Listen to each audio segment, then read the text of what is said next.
Hello and welcome to the Quarantine Theater Company. Welcome back, I should say. Tonight we're doing one of the more fun movies that I enjoy watching over and over and over. Can never get enough. We're doing Eurotrip, which was originally titled Ugly Americans, weirdly enough. Script's a little bit different, so we'll see where it goes. Apologies if you are offended by anything. Joining us to know there's at least one thing to be offended with, don't you? So joining us tonight doing the heavy lifting as scene description, we've got Jen as Scotty, not knowing anything. We got Logan. And as Coop, our lovely friend Coop. We got Eric. Yay. I will be Jenny tonight. My twin brother will be played by Angie. Yay! She'll be Jamie. Mary Pat's going to be joining us tonight with a bunch of different things. Mary, by the way, we always see is your snap camera. Yeah, it's updating. Okay, cool. She literally so many characters. Amongst one is Adam Lane, which wasn't in the movie, but he's kind of character throughout everything. And she'll be our Swiss guard too. And we also have George with us. He'll be a creepy Italian guy. My scusi. And then last but not least, we've got Nicole joining us. She's our Amica and our Club van der Seis woman. I'm super excited for it.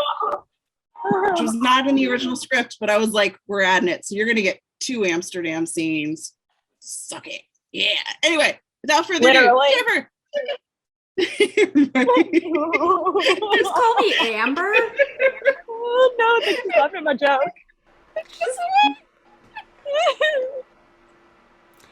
All right. I can't wait for the one that I get to read. It's going to be fucking magical. Eurotrip, Ugly Americans by Alec Berg, David Mandel, and Jeff Schaefer. Schmeow. Exterior beautiful German countryside day, an old stone bridge leads to a city replete with old world charm. A castle tops the hill. Pull out to reveal this is a poster on a wall that says, Germany. We're in interior Scott's bedroom. Continuous. Scott Thomas, 18 and our hero, looks in the mirror, checking out his graduation robe. He tries to set the mortarboard on his head, but it keeps sliding off. He finally gets it to stay on, but only by scrunching his shoulders and tilting his head at an awkward angle. His computer chimes. You got mail, shitbag. Scotty turns to check the computer, and his mortarboard flies off. At the computer, Scotty checks his email. It's an e-card that says, Gluckliker Staffelungtag. Hey. One from Mike. Happy Stuffelung Festival Harvest. He can't figure it out. He pulls out a well-worn German to English dictionary. Oh, graduation. Happy graduation. He hits reply, starts to type in German, but speaks out loud in English, trying to figure it out as he goes. Hey, Mike. Greetings from your American pen pal. How's life in Berlin? Thanks for the Glucklicker card.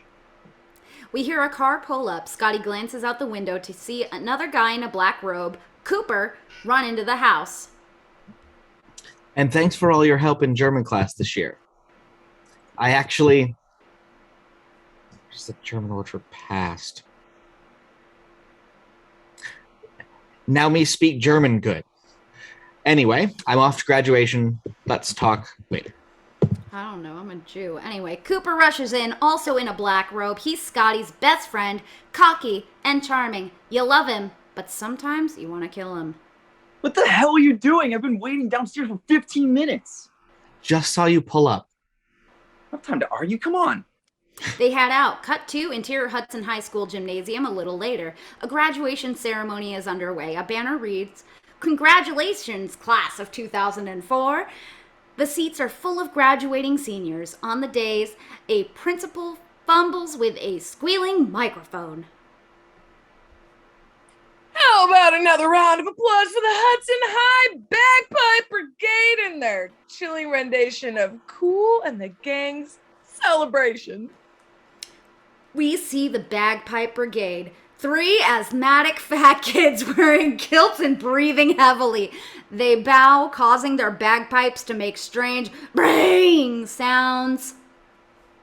And now, some reflections on this special day from Hudson High valedictorian Adam Lane. Adam Lane approaches the podium to a smattering of applause. He is slight, arrogant, bespectacled. Flip! The entire crowd starts laughing.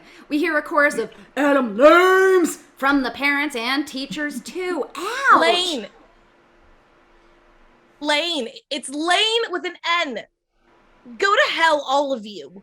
Adam stomps off. The principal takes the microphone. Inspiring words from your valedictorian, Adam Lane. Lane. 2000s were fucking wild, man. People applaud and we dissolve to exterior Hudson High School parking lot later. The crowd streams out of the graduation into the parking lot. Scotty and Cooper, diplomas in hand, pat each other on the back. Congratulations, Scotty. I couldn't have done it without you. I'm done without you, buddy. No, I mean, I cheated off you for 4 years. I mean, God bless you and your large childlike handwriting. Scotty's girlfriend Fiona runs up. She's a year younger than Scotty. Very attractive. She gives him a hug. Congratulations, graduate. Thanks, Fiona. Scotty kisses her. And congratulations to you, Cooper. Thanks, baby. I didn't read the casting list. Cooper leans in for a kiss. Fiona pushes him away. Nice try. Hey, Lana, I gotta find my mom. I'll see you party at Waste tonight, right? Yeah, see you then. Cooper tries to kiss Fiona again. She shoves him away. He heads off. So, what time do you want me to pick you up? Fiona smiles uncomfortably. Scott, we need to talk. About what? About me dumping you. There he is. Scotty's parents, Mr. and Mrs. Thomas, come running up excitedly with a host of family members, grandparents, aunts, uncles, his little brother Bert. Mrs. Thomas snaps photos incessantly. Mr. Thomas has a video camera.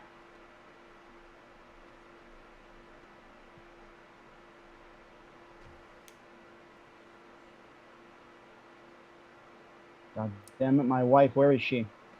Mrs. The Thomas. graduate and his beautiful girlfriend. Smile, you two. Mom, Dad, Grandma, Uncle Moke, I'm gonna need 1 second here. He pulls Fiona to the side. His dad continues to shoot. POV, Dad's video camera. What do you mean you're dumping me? I'm just tired of all the lying and cheating on each other, Scott. What are you talking about? I never cheated on you. I know, that's what makes this so hard. Look into the lens, son. I don't believe this. When did you cheat on me? It just happened once. No, I can't do this. This is the lying I was talking about. It happened all the time. Oh, now let me get a picture of you and Grandma. Now, Mom moves Grandma into next to a very uncomfortable Scotty. Click. If you were cheating on me, why didn't you just break up with me? You were a senior. I wanted to go to prom. But you had a horrible time at prom. You didn't take you home early. I went back. That night was awesome. Looking good, son. So that's it. Fine. Here's your letter jacket back. Goodbye. She shoves a varsity jacket at Scotty. This isn't mine. Wrestling? Fiona heads off as Scotty's parents wave goodbye. Bye, young lady. She's a keeper. Oh, God. Fiona! Mr. and Mrs. Thomas snap film as Scotty awkwardly sobs into the jacket. Then we freeze frame. Zip, rewind. Let's see that again. Reveal we are in the interior of Scotty's room. That evening, Cooper watches the videotape of Scotty being dumped over and over again. Oh, this is just brutal. I can't look away. Bert, play it again. Scotty's little brother Bert works the video camera that's plugged into the TV. Scotty sits glumly at the computer.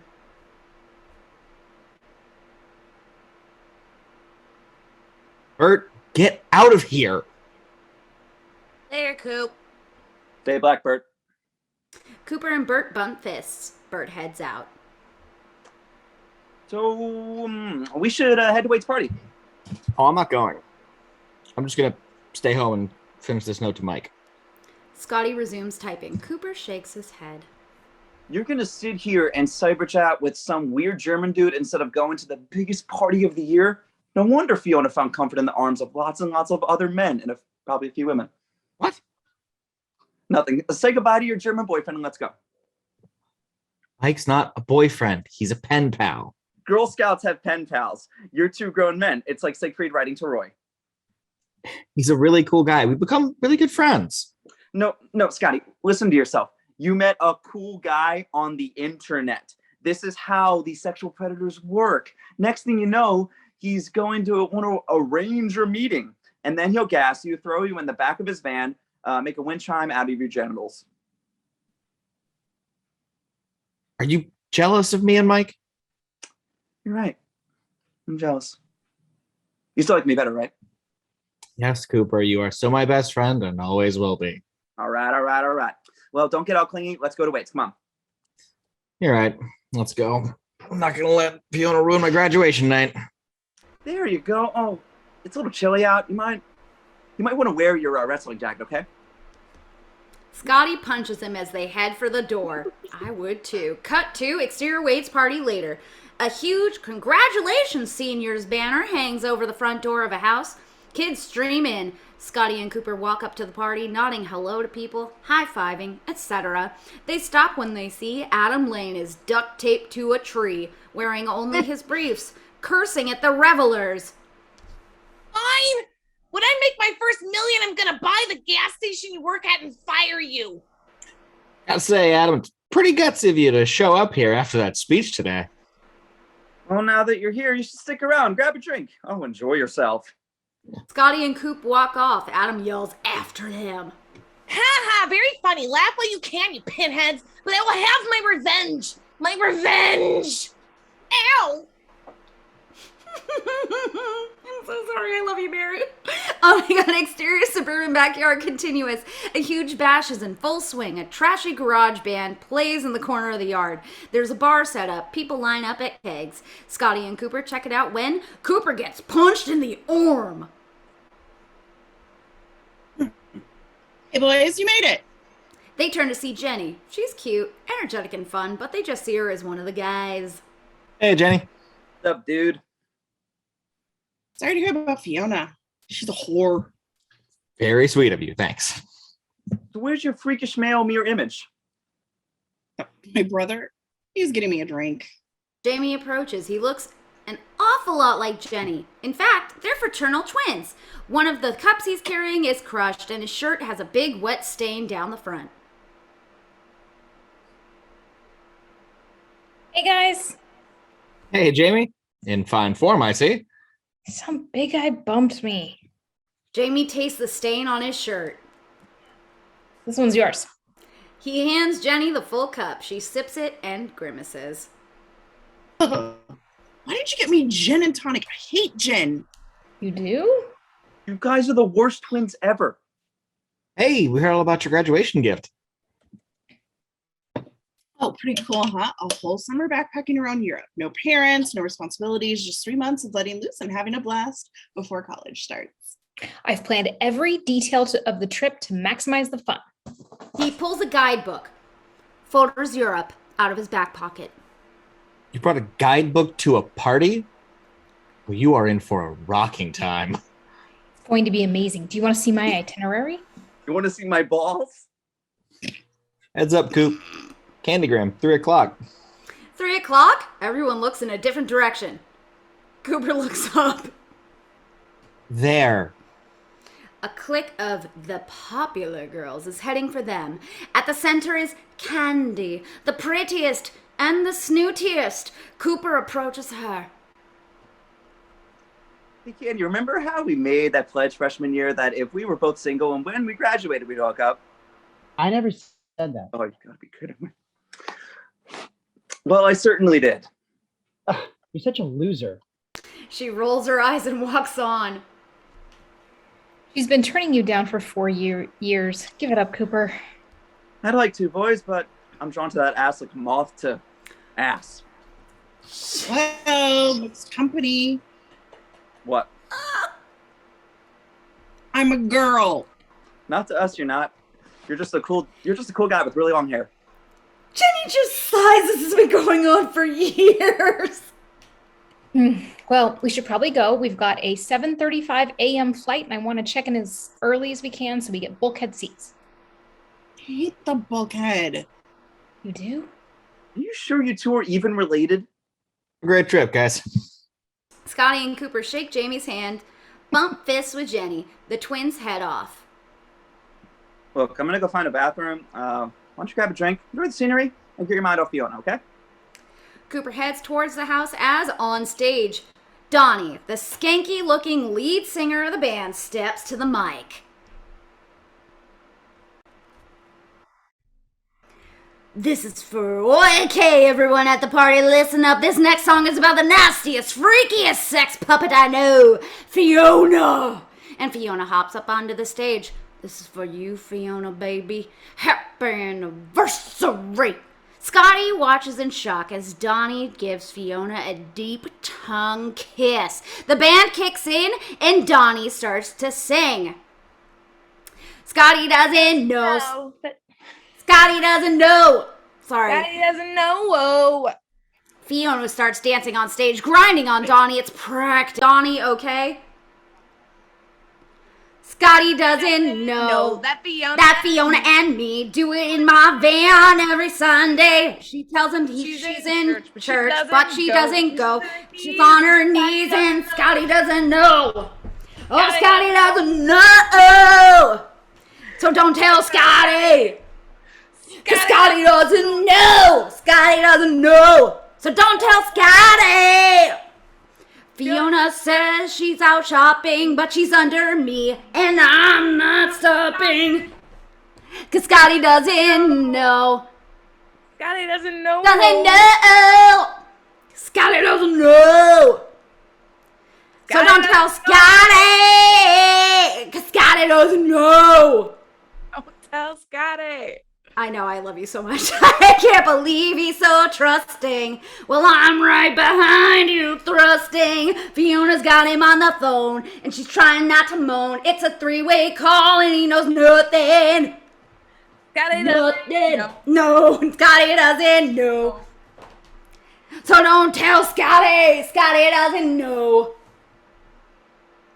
So don't tell Scotty. We'll put on a show. Everyone will go. Scotty doesn't know. I love you so much. Scotty doesn't know. The parking lot, why not? It's so cool when you're on top. It's run on in the snow. Life is so because Scotty doesn't know. Scotty doesn't know. Scotty doesn't know. Birthday. Yeah! Get it, girl! Literally the same thing over and over It's again. the same thing over and over. We're done, right? We did it. We did it. We did the thing, right? Yeah, we did it. Okay. Jesus. Alright, Fiona starts dancing on stage, grinding on Donnie. It's practically porn. People are pointing at Scotty, who looks like he wants to die. Me too. He turns and heads straight to the bar. Me too. Hey, barkeep, give me a vodka. Me too. You want to mix it with that? Scotch. Ew. The exterior side of the house, same. Cooper relieves himself in a hedge behind the pool area, obliviously bobbing his head at the sound of the band. He zips up when he hears girlish giggling, looks through a gap in the hedge and sees a hot tub with Candy and two of her popular gal cronies, Missy and Sissy. Shut up, George! Damn it! Sitting in it topless, drinking wine! Here's your heart rating right there. Oh my god, on the girls who chat away oblivious to Cooper. I hate you. You know what I hope? I hope we're all just as popular in college as we were in high school.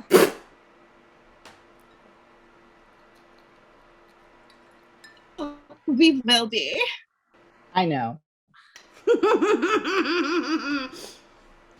Missy and Sissy get out of the hot tub and put on robes. Who needs more Chalvis? Oh my god, it's Chablis, Missy. Chablis? Whoops, sorry. I don't know what that I'm shit sorry, I is. love you. I'm a wine nerd. I'm sorry. Candy, do you want to come with? No, I'll stay here. I'm so sorry, Mary. I thought I was muted. Missy and Sissy head off, leaving Candy all alone in the hot tub. No one under 17 admitted without an adult. Cooper smiles, then plows through the gap in the hedge onto the deck by the hot tub. Hey, this isn't where I parked my car. No one drinks Chablis. It's fine. And Candy screams, grabs her bikini top, and covers up. Cooper, get out of here, you asshole. Oh, Candy, I'm so sorry. I didn't see a thing, not even your lovely breasts. Cooper covers his eyes and takes a very deliberate step right into the hot tub. Holy cow, I fell right into the hot tub. This is crazy. Cooper fumbles around but only manages to turn on the light in the hot tub. Look at that. I turned on the light too. What is happening? Cooper looks at her body in the water. Cooper Harris, you're a pig. She starts to climb out of the hot tub. Wait, you should clean that off before you go. Clean what off? You've got something on you. Where? There. You've got a smudge or something, like here. Candy uncovers herself slightly to get a glance. Oh, you nasty I don't fuck. see it.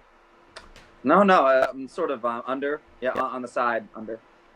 Candy now moves her arms away to take a look at her breast. No, there's nothing there. Her breasts are perfect. Of course they are. Fucking Where? George.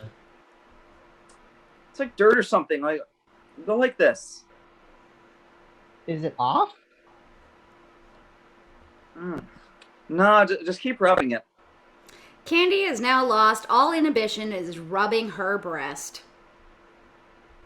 That's better. You're getting it. Now, slower. Oh, slower. More of a circular motion. Lightly with the fingertips. No, it's not coming off. What is it? But it may be a tree sap or something. Like try pinching it. Like, yeah, like roll it around a little. No, that's not working. Like, lick your fingers. Get a little saliva going. Is it off yet? Fine, I'll do it. Cooper licks his fingers, you nasty fuck, and reaches for her wen. Oh my god, Candy! What are you doing? Reveal Missy, Sissy, and 3 big football players. Candy suddenly realizes what's happened to her. She screams and covers up. Cooper thinks fast.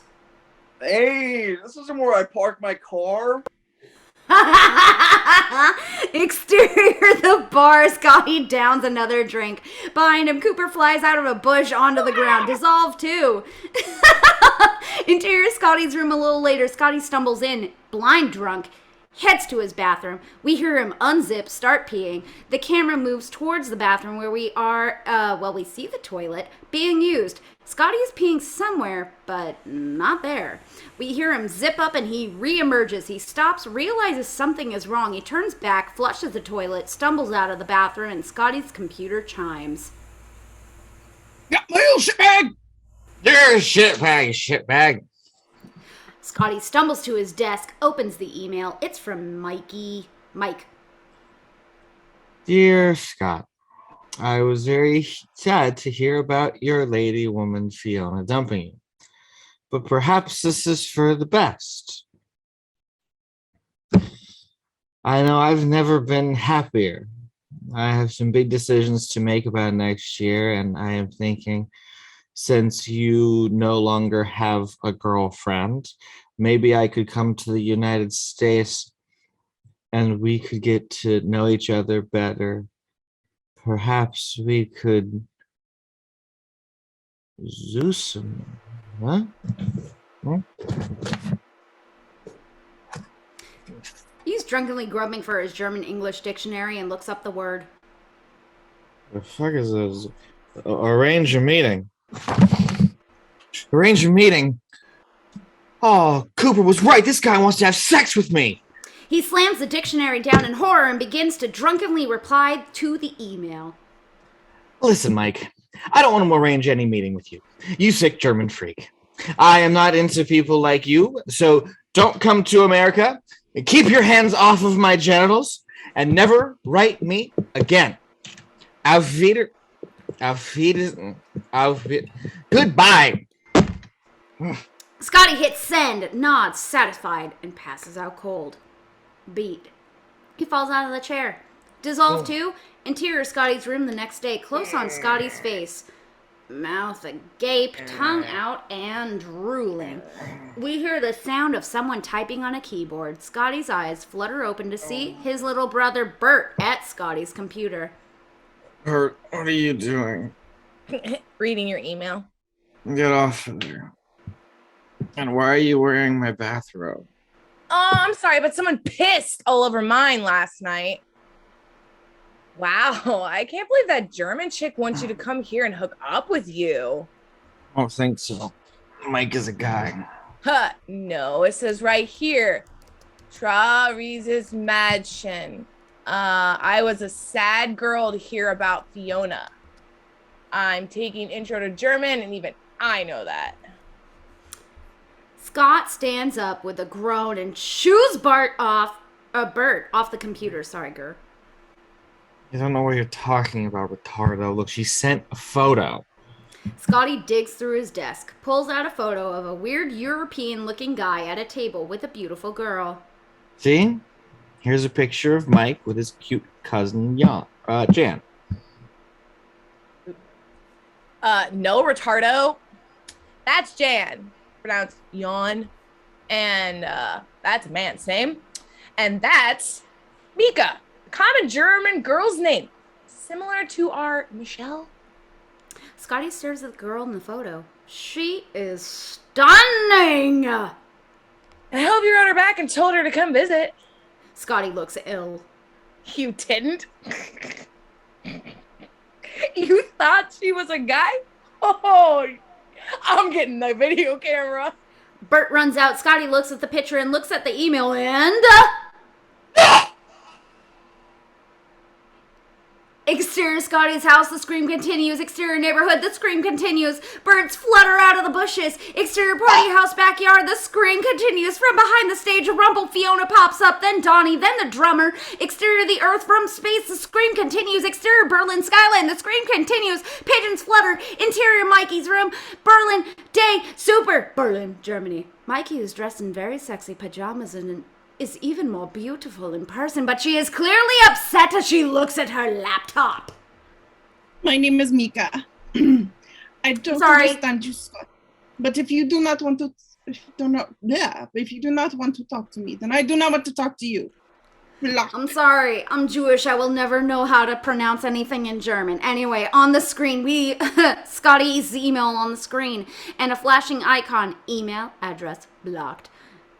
Mika slams the computer shut, gets up, and storms out of the room. Cut back to interior Scotty's room a little later. Scotty types fervently on his computer and hits send. Come on. The computer makes a sour noise. Email not delivered. Address blocked. No! Scotty bangs on the computer as Cooper enters. Hey, what's going on? I'm in love with my pen pal. I'm in love with Mike. Cooper takes us in and then... You know what? I was actually expecting this, and frankly, I'm flattered you picked me to come out to first. What? No. And don't worry about telling your parents. I think they already know. No, you idiot. Mike is a girl. Sure, he's the girl. You're the girl. Sometimes you're both the girl. Whatever works for you. I don't judge. Look at this picture. Scotty hands Cooper the photo. Whoa, you! Whoa, who's that chick? That's Mike. I mean, Mika. That's Mika? Yes. No, that's who you've been writing to all this time? Yes. No! Yes. Until last night when I took your advice and told her to keep her hands off of my genitals. Well, given what we know now, that seems like the exact opposite of what you want. Have you considered apologizing? Can't. She closed her email account. I don't have her phone number. All I have is an address in Berlin. Guess it's a little far away to go knock on the door and apologize. Scotty stops in his tracks. That's it. That's what I'll do.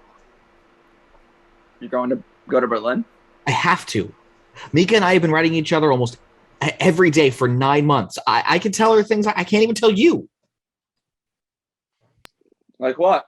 It's a figure of speech. Look, this girl is not only smart and funny and stunningly beautiful, but until I screwed it up, she actually wanted to be with me.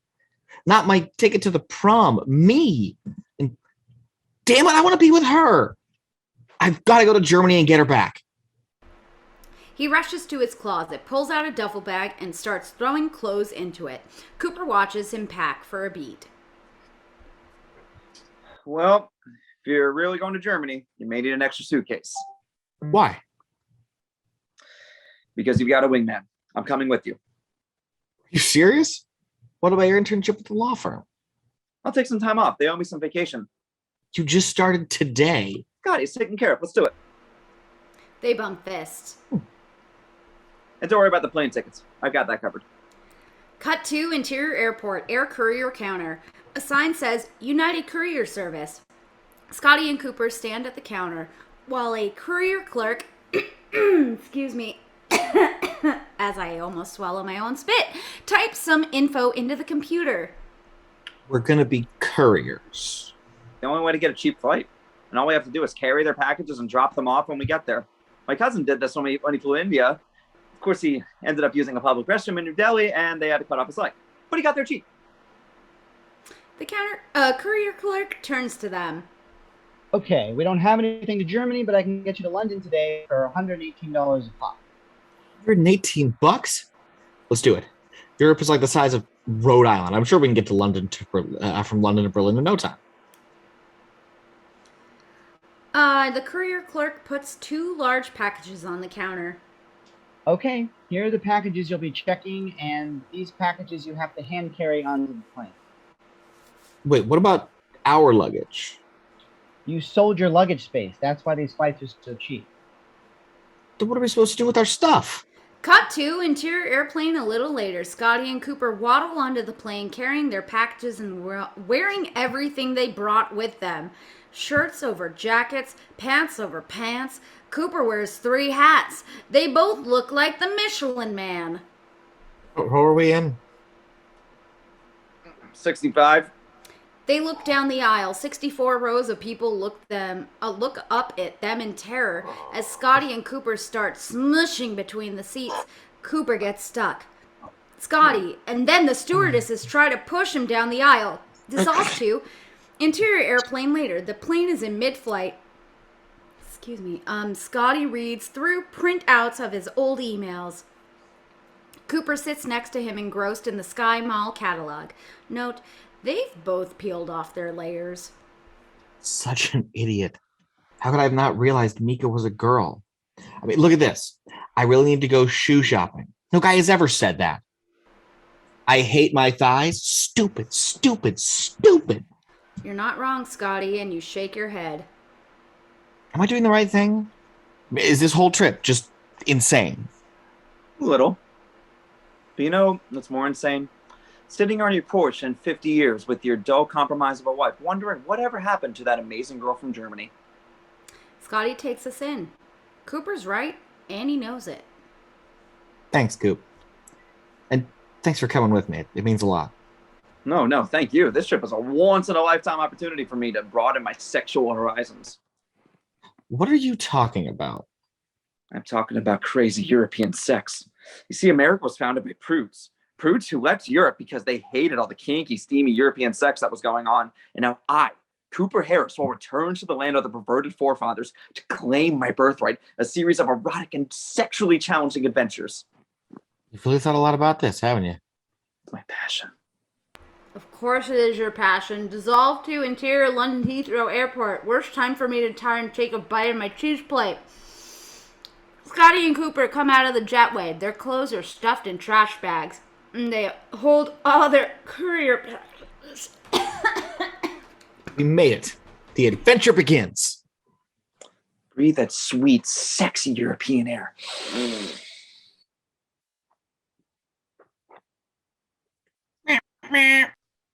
What is that?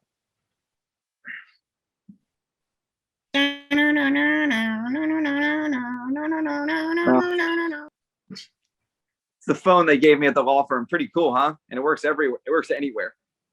Cooper here. Hello, Mr. Walters. I'm down in file storage. No, I don't see the Gutterman file anywhere. Yes, I'll keep looking, sir. Yeah, I won't rest until I find it. Cooper hangs up the phone. You didn't tell your boss you were leaving the country?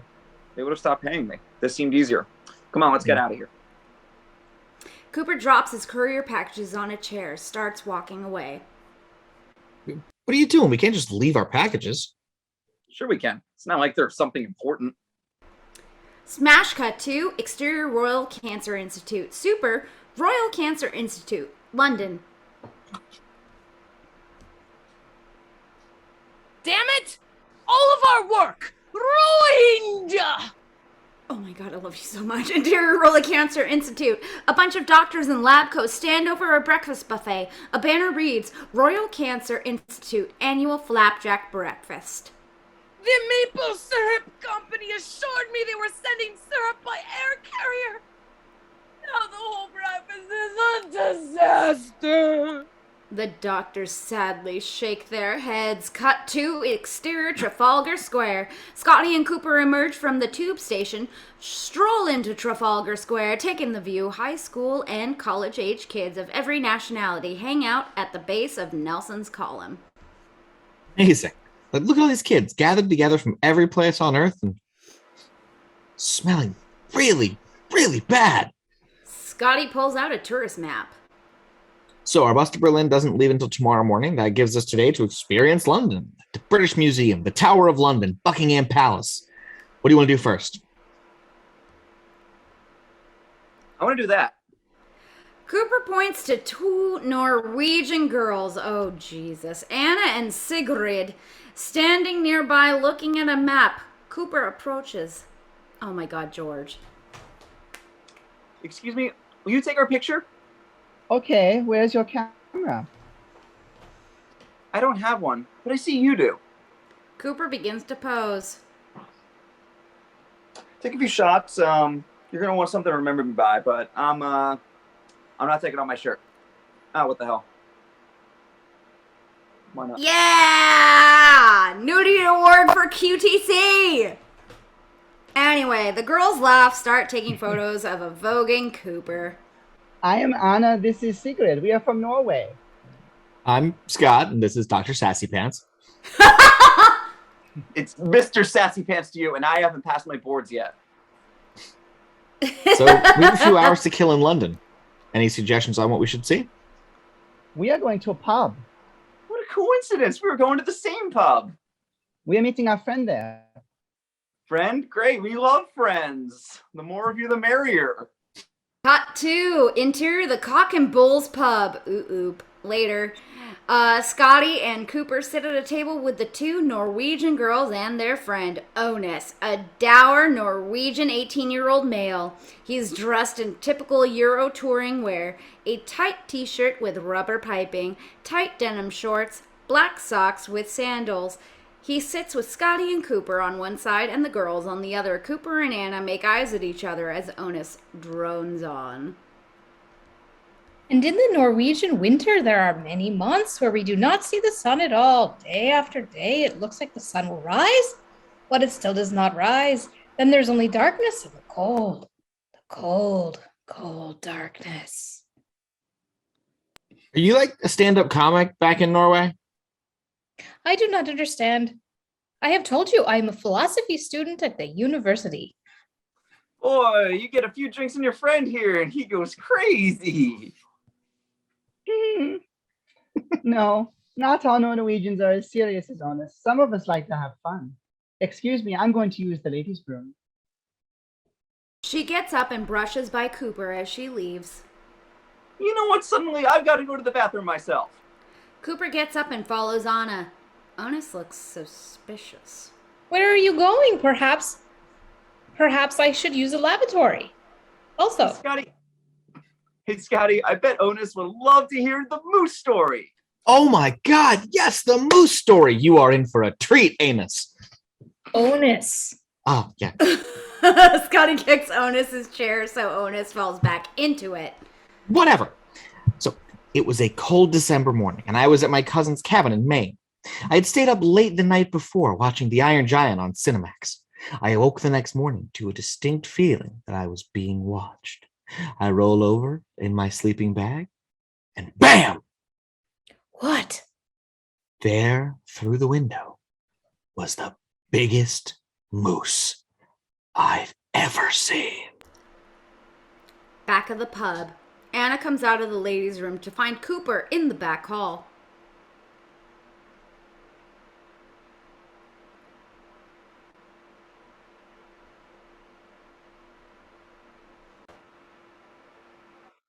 Hey, fancy meeting you here.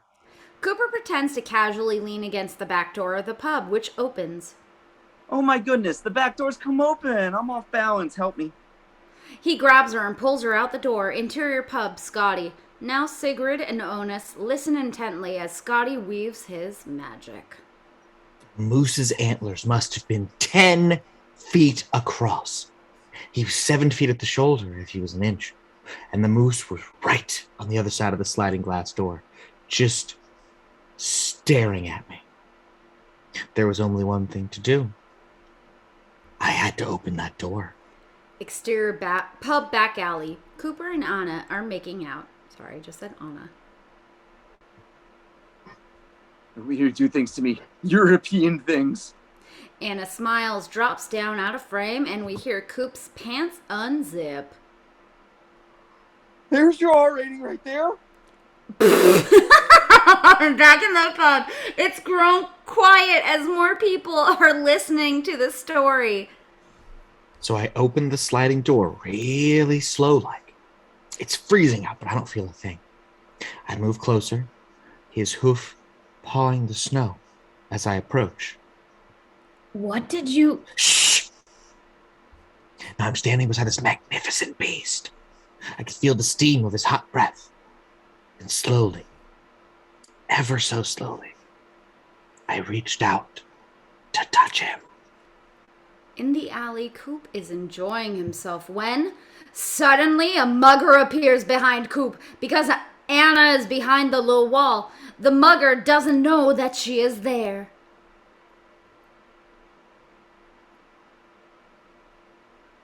Hey, mate, don't move. A little busy. The mugger points a gun up against his back. Don't be cheeky with me, mate. Oh shit! Please don't. Oh, not you. You keep going. Coop alternates between wishing this wasn't happening and hoping it won't stop. Let's have a look at your wallet. No, don't. Oh yeah. Now the rest of your cash. Come on. Oh, okay. Take it all.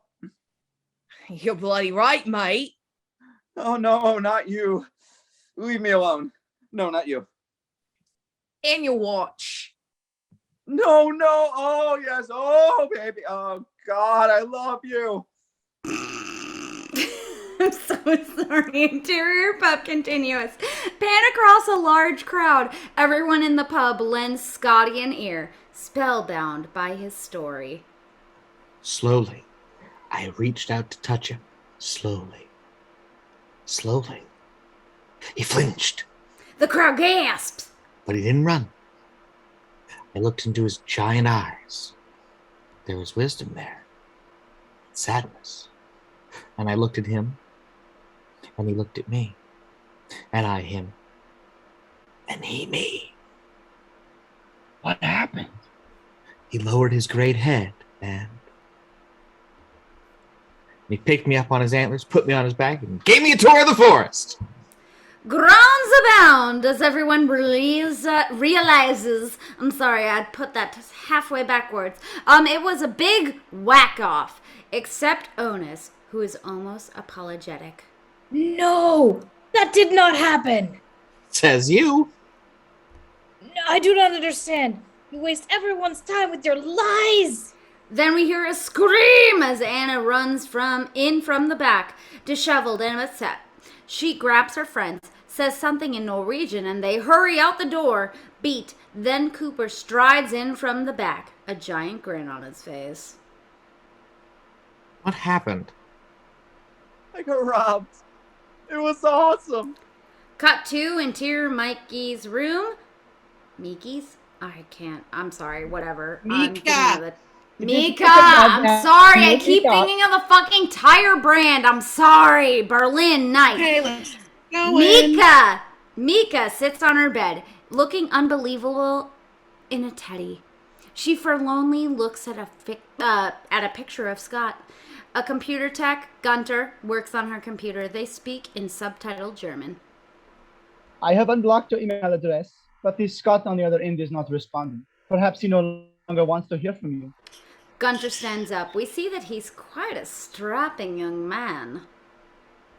I really liked him. We had such a bond. I don't know how anyone could ever replace him. Ooh, I think Gunter is gonna comfort her. Be strong. You will learn to love again. They look into each other's eyes and they start making out. They fall onto the bed and then they begin to roll around. Smash cut to interior bus station next morning.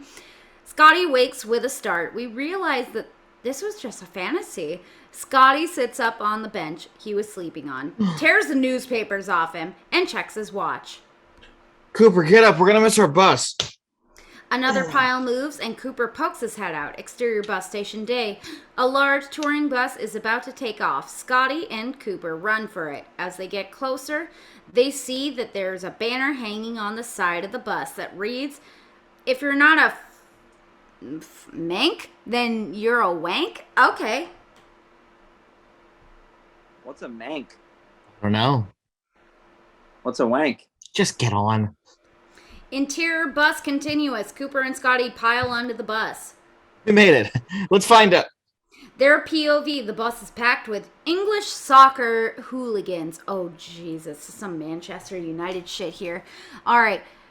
Crazy looking skinheads clad in the blood red of Manchester United. I was right. Hanging in the back of the bus is a Manchester United banner and a picture of the Queen. Every hooligan stares at our guys in deafening silence. One guy puts a cigarette out on his own arm. Seat. Soccer hooligans. This isn't where I park my car. They turn to get off and run smack into a giant, nasty-looking hooligan, Mad Maynard, as he hops onto the bus. Oi! What the bloody piss are you? This is a private motor coach to Crampland to watch the world's greatest football team at Manchester United. What the tits are you doing here? Good question, Scotty. We're the Manchester United fan club from Ohio. Back in the States. I'm the president. Oh. Right, I'm the president. He's the vice president. I beat him in a run kiff. Yeah, shut up, Cooper. He's still bitter about it. If you mates, like you say, let's hear the Man U song. The crowd chants, "Sing, sing, sang!" The gang is totally on the spot. The song? Oh, that's strictly the vice president's responsibility, Scotty. Cooper points to Scotty. Scotty points at Cooper. They begin to push each other when Maynard grabs them both. I'm getting round off, lads. And when I do, I work about it by offering someone out, kicking 7 shades of shit out of them. Now sing, or you'll go in naggers over tits into next bloody Christmas. Excuse me, I didn't catch that last part. You're browning off about what now? Ah! Scotty sings, but he's so scared that it comes out weak and high. Mary had a little lamb, little lamb, little lamb.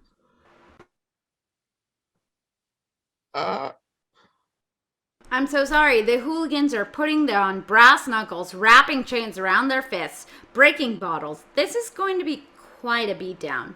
Mary had a little lamb whose fleece was red like Manchester United uniforms are red, hell yeah! There's a long silence. Then The hooligans explode in cheers. Right. Pretty bloody good, lads!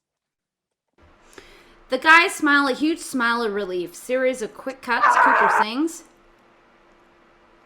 If there's something strange in your neighborhood, who are you gonna call? Manchester United! Manchester United!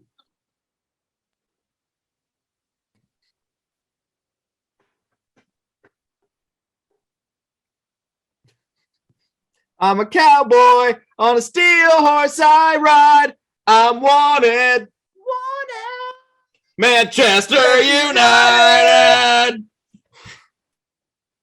The bus goes bonkers. Everyone sprays beer, punches each other in the face with pure joy.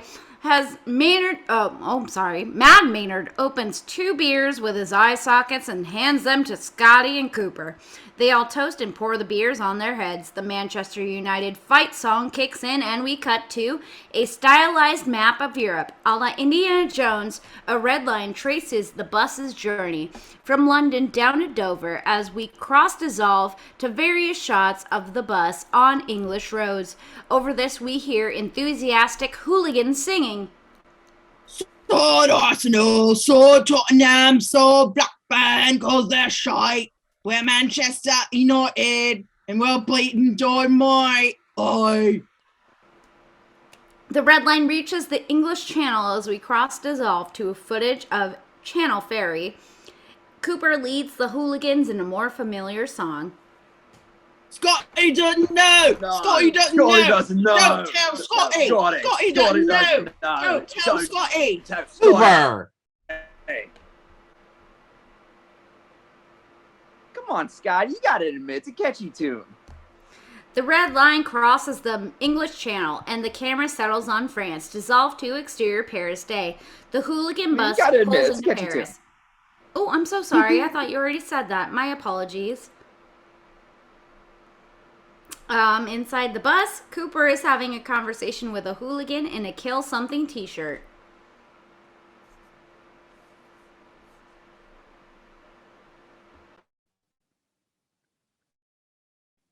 Yakub.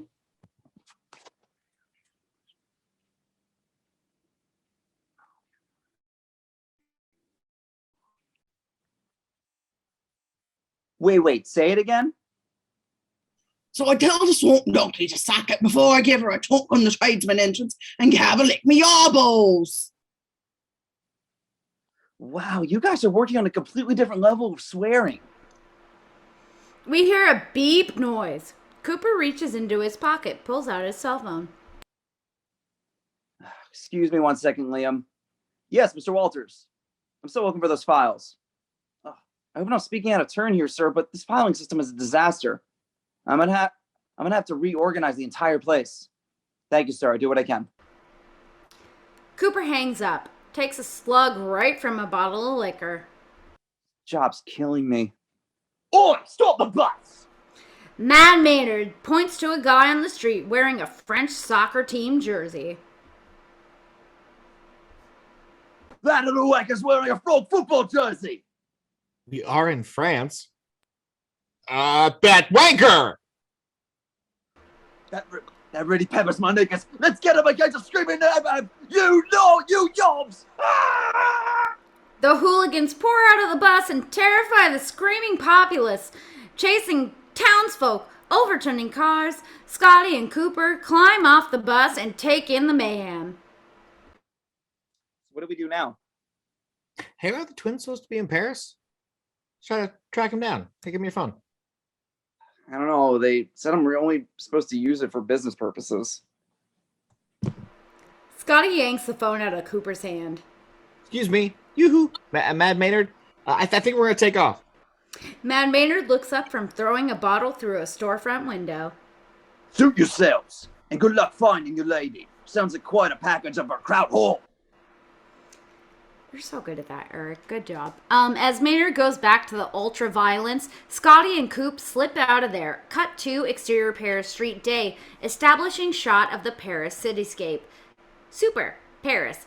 Cooper and Scotty gazing in wonder. Screw London. Paris is incredible. I've never seen anything like this.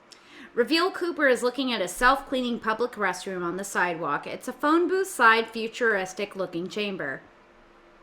So you're saying this thing is a bathroom that cleans itself? It's France. Even the bathrooms are sophisticated. Gotta take this baby for a ride. Cooper puts some change in the restroom door and enters. Jenny and Jamie come out of this metro station. Oh my god, I'm sorry. I'm like, my face is bleeding. Can I pause for a minute? Jenny and Jamie come out of the metro station. Jamie has a fancy-looking camera around his neck, and he has his nose buried in his photo's guide. They spot Scotty and run up. Scotty, I can't believe we're here. According to Forders, Voltaire used to lease a carriage house right down the street. Nice to see you too, Jamie. You really came all the way to Europe for a girl? A hot girl. Show them the picture. Hi, Cooper. Hey, dude. The self-cleaning bathroom opens and out steps Cooper. He shuts the door quickly like he's trying to trap a wild animal in there. The bathroom begins to hum and shudder.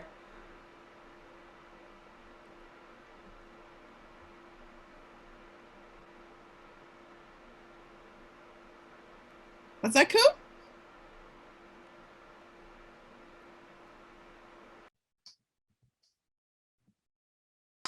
All right, let's see this tin can clean up that. Scotty shows Jamie and Jenny the pictures of Micah. Shit. Ow, she's beautiful. Yeah, she is. She makes every girl from her high school go walrus. Thanks a lot. What? I'm a girl from your high school. Talking about girls. Dang! The bathroom is clean. Cooper opens the door, inspects the inside. Amazing. It cleaned everything.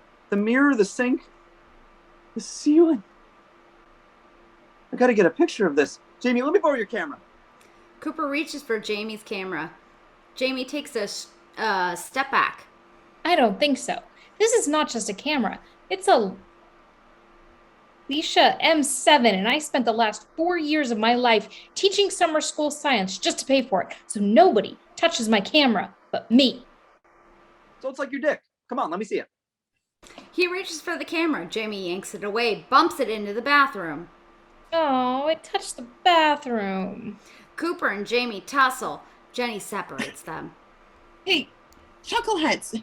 You may have noticed we're in Paris, one of the greatest cities in the world. And if you don't mind, I'd like to see some of it. So what'll it be?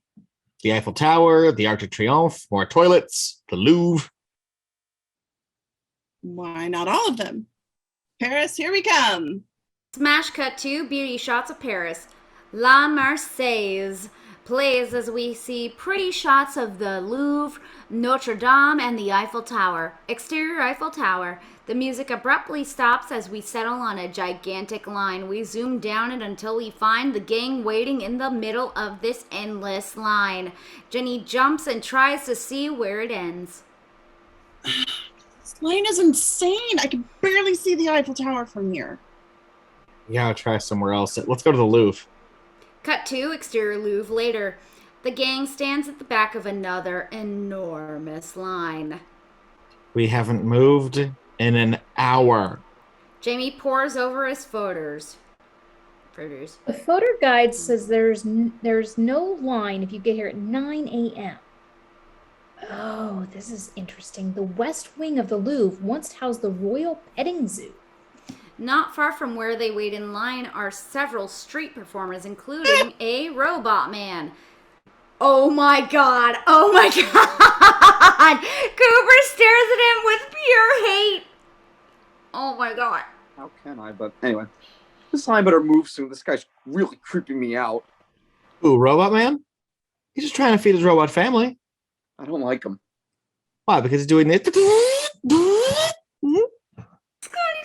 robot man. Oh my god, I love you, Mary. Seriously, don't do that. Don't do what? This? I'm not joking around. I hate that. Stop it. Scotty gets out of line and starts really doing his robot. He stands next to the real robot guys, does some of his moves. Cooper, do not hate me. I am familiar with over 600 dance moves and am programmed to get freaky. Computer walks by, looking at Scotty and the real robot man and standing next to him, and throws some coins in front of Scotty. The robot man turns robotically towards Scotty and glares at him. As Scotty continues to fuck with Cooper, the real robot man robotically approaches Scotty. He speaks to Scotty without moving his lips like a robot. What do you think you're doing? I'm the only robot at the love. You're just upset because people like me better.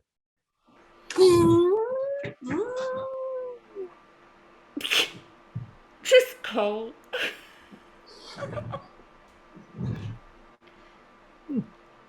Spin fancy Scotty's feet money. That's not real robot move. You are not real robot. Robot man gives Scotty a stiff robotic move. Quit it.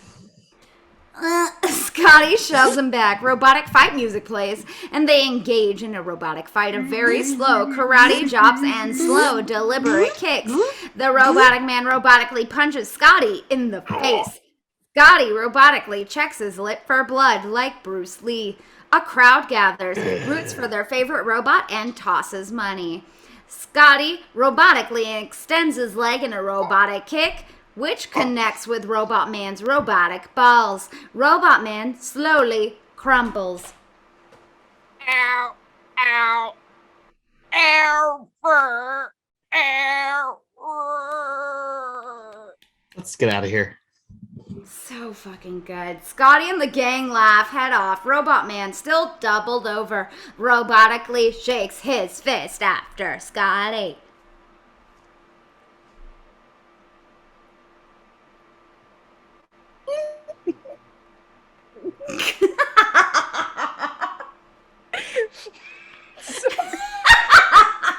It's so good. Mary, do it. I can't.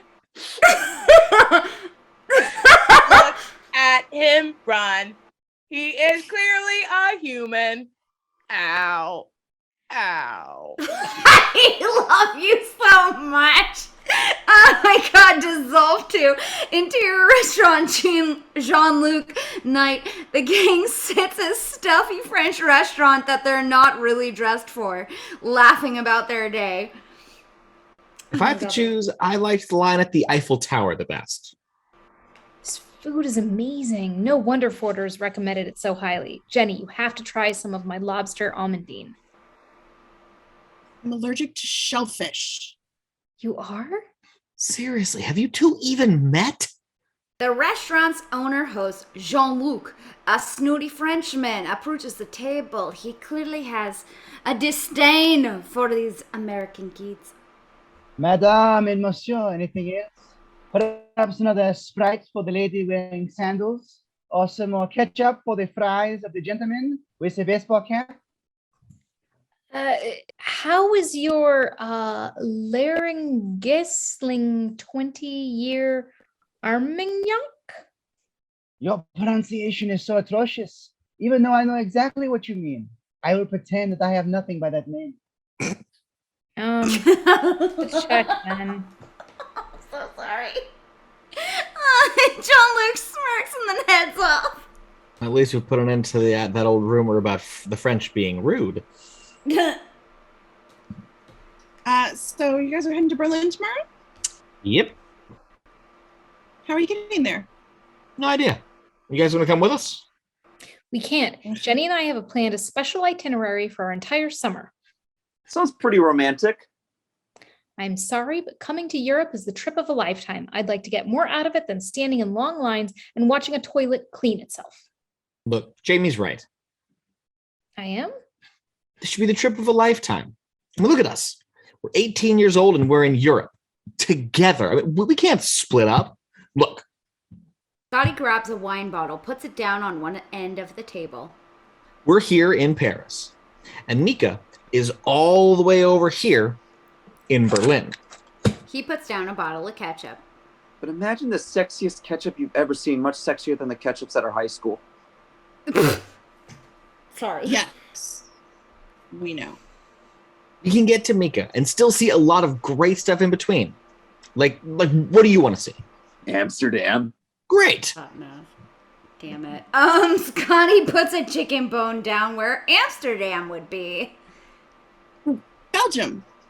Definitely. He puts a salt shaker down where Brussels would be. The Cathedral at Duval. Maybe. Scotty plunks down Jamie's camera. Don't touch my camera. He picks it up again. We'll see everything there is to see, and you guys can be there when I meet Mika. So what do you say? I'm in. I'm in too. Jamie? Fine. Excellent. A toast to Europe. To Europe. To Europe. To Cooper. In Europe. The clink glasses and they drink. Jean-Luc approaches, sets down the bill. If you are done treating the dinner table like a litter box, voila, the bill. Jamie looks over the bill. His eyes go wide. Whoa. This is like $1,000. Excuse me, what is this 100 euros? Bread charge, But you put it on the table. and you ate it. What's this charge? Butter. And so ice, extra fork, coat check. But we didn't check any codes. Well, perhaps you should have. You paid for it. Cooper takes the bill out of Jamie's hand. Bill's fine. I think we'll have one more bottle of wine if you would, senor. Very good. Shall I bring you 5 straws with that? Oh, fuck yourself, you asshat. I will drink my wine with a straw if I want to. He chuckles to himself and heads down to the wine cellar. What are you doing? Bitch. Well, that frog wanker's trying to Friar Tunk us in the tradesman's entrance. Yep, fair. What? He's a dick. Let's go. Ankle on! Jean-Luc emerges from the wine cellar with a bottle of wine. We have run out of the terrible wine you ordered, so I have substituted this bottle of vinegar, knowing that you cannot tell the difference. Fuck off, Yeah, Jean-Luc. Yeah, fuck you, Jean-Luc. Reveal, our guys are gone. A napkin floating to the ground is the only proof that they were ever there. Jean-Luc looks out the window and sees our gang sprinting down the street. He seethes with fury. It has happened again. Another American running out on the bill. I have endured these slaps in their faces for too long. Close on, his angry eyes. I still love you, George. Dissolve to a series of flashbacks. Jean-Luc chases after a large American family who is running away. American family, the bill. Super, 1996. The restaurant is decorated with World Cup prawns paraphernalia. Jean-Luc yells after a bunch of guys in USA sweats. American World Cup soccer team, the bill. Super, 1969. Jean-Luc with a big fro and wide lapelled and ruffled tux chases after a rock star looking guy. Mr. Morrison, Kim, the bill. Super, 1945. A very young Jean-Luc wearing a 10-year-old version of the same outfit runs after an army general. Monsieur General Patton, the bill, the bill. Young Jean-Luc angrily kicks a table and dissolves to the restaurant. Present, Jean-Luc is quivering with anger. Why, perhaps it is my fault. How you say, bring it upon myself. An American couple approaches. Do you have a table for 2? But of course, will you be requiring silverware, or should I simply strap on a feed bag like you are used to in America? Oh, snap! All right, dissolve to interior train station, sunrise, a pile of newspapers shudders, and Scotty sits up. 3 more piles of newspapers shudder, and Cooper, Jamie, and Jenny sit up. Good morning. It's the showers. Cut to into your train station bathroom. A little later, a very proper French businessman walks through the men's bathroom door, and is shocked to see Scotty with his shirt off and Cooper in his underwear doing their best to shower in the sinks. They're getting more water on the floor than themselves. Scotty doesn't know. Scotty doesn't know. What? Nobody's singing in the shower. Scotty has to admit it's kind of a catchy tune. Don't tell Scotty. Don't tell Scotty. Scotty doesn't know. Doesn't know. Scotty doesn't Scotty know. We hear a toilet flush and Jamie comes out of the stall. Save some hot water for me. He takes his shirt off, revealing a strange pouch strapped to his chest.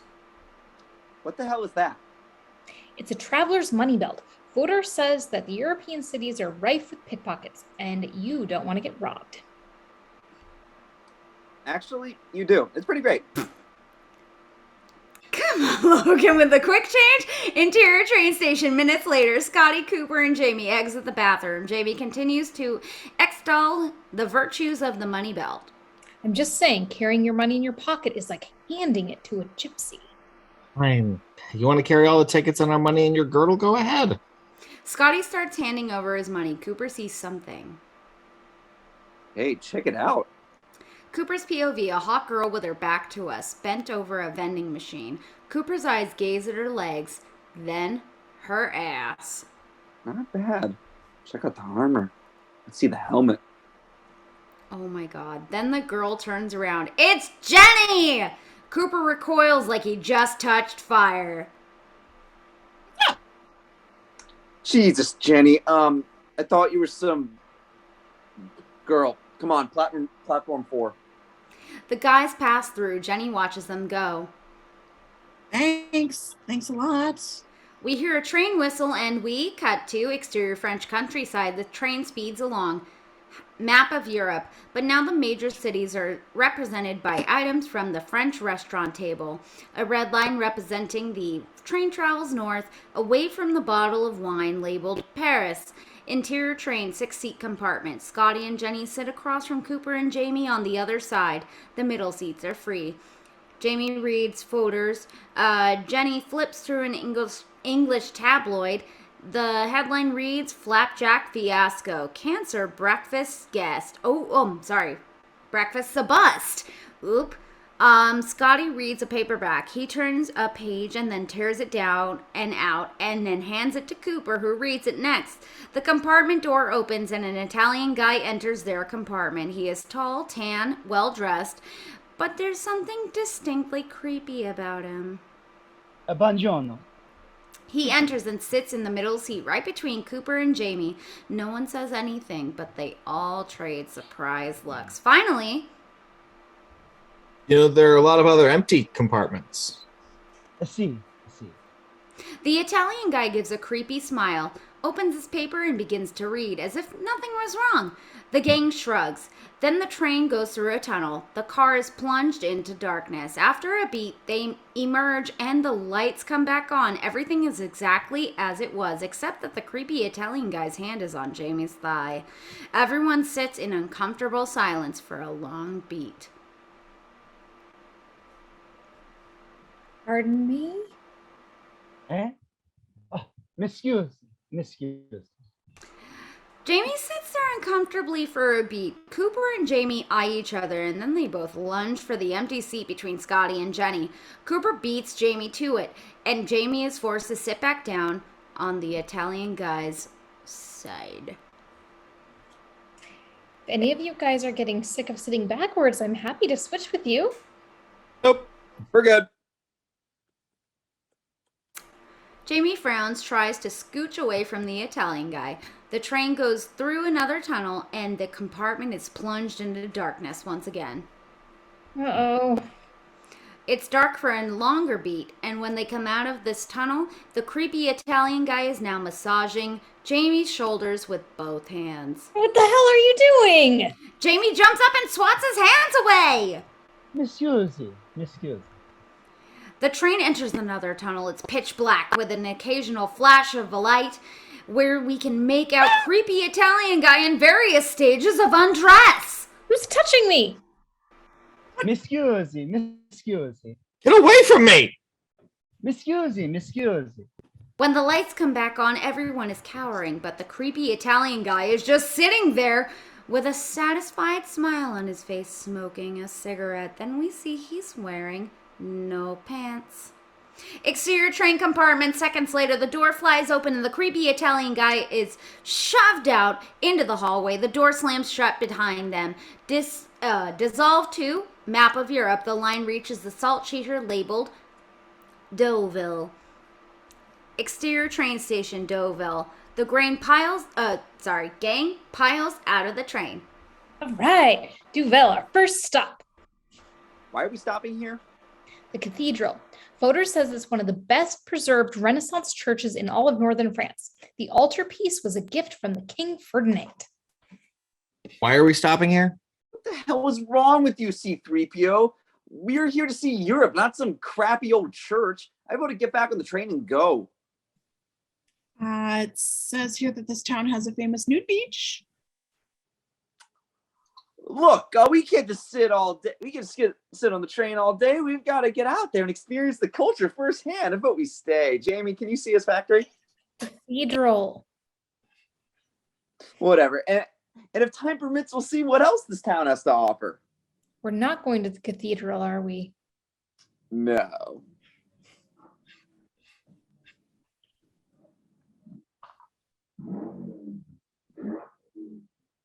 I'm so sorry, I'm here. Exterior beach a little later. Cooper, Scott, and Jamie, now clad in swim trunks, are walking as fast as humanly possible over a sandy berm towards the beach. Jamie is shirtless, but the money belt is still strapped to him.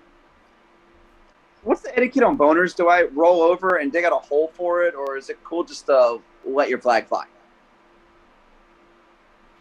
Wait, does nude beach mean we have to take our clothes off too?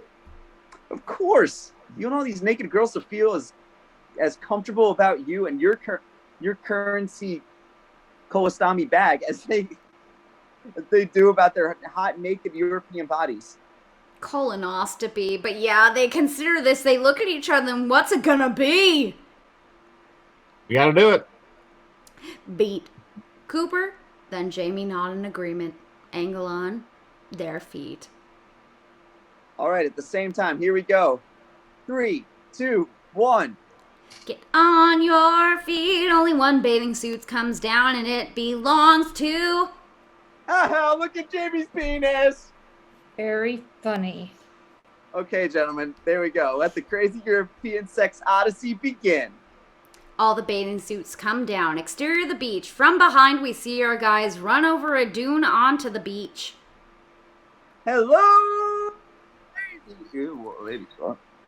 Reveal, the beach is packed, but it's all guys. Naked guys, and they all look up full of hope. Yes? It is. Bitches! I'm sorry, I wanted to just say it. I'm so sorry. I just wanted to be a part of it. I'm so sorry. Our gang scrambles to put on their bathing suits. What a rip. It's all guys. This is the biggest sausage fest on Earth. International House of Sausage. It's IHOS. Jenny comes up wearing sweats and a floppy hat. Thanks for waiting. You're not missing anything. It's all dudes. At least the sun's out. Jenny takes off her hat, and in beauty shot slow-mo, she pulls off her sweatshirt and sweatpants, revealing she is a hot girl in a bikini. Yeah, you are, you gorgeous beast. Cooper and Scotty are stunned, like they're seeing her for the first time, and she's no longer just one of the guys. Jamie sees this and isn't happy. Jenny? Holy crap. What? What are you looking at? Before they can answer, we hear a rumbling noise. The sound of every guy on the beach saying, Girl! Oh, Oh my god, it's like zombies. Brains! The girl turns to see all of the guys on the beach closing in on them, jockeying for position to see Jenny. From overhead, a circle of desperate guys closes in on Jenny and the gang like zombies. Run! Dun, dun, dun, dun, dun, dun. Anyway, the gang grabs Jenny and they all hightail it out of there. They a sea of horny, cheesy, naked men on their tail. Jamie stumbles and falls. I'm not gonna make it. Go on without me. All right, see ya. Oh, Jamie curses and then gets up and runs after them. On the train a few minutes later, the gang piles into a seating compartment and tries to catch their breath.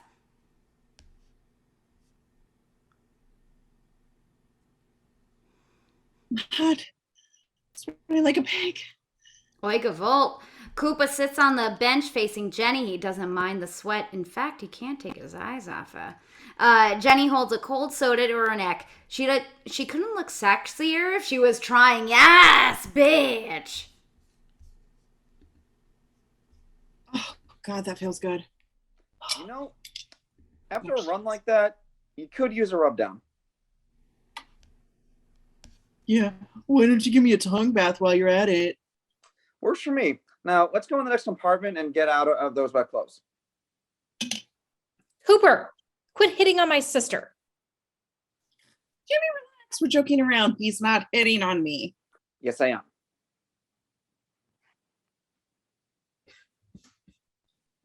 Are you serious? You treat me like a linebacker for 4 years and then you see me in a bathing suit and you want to fool around? It's a bikini. You're an even bigger idiot than I thought. Seriously, do you want to do it? Jenny shakes her head, grabs her stuff, and leaves. Wait, you should clean that off before you go. You got a little something on your...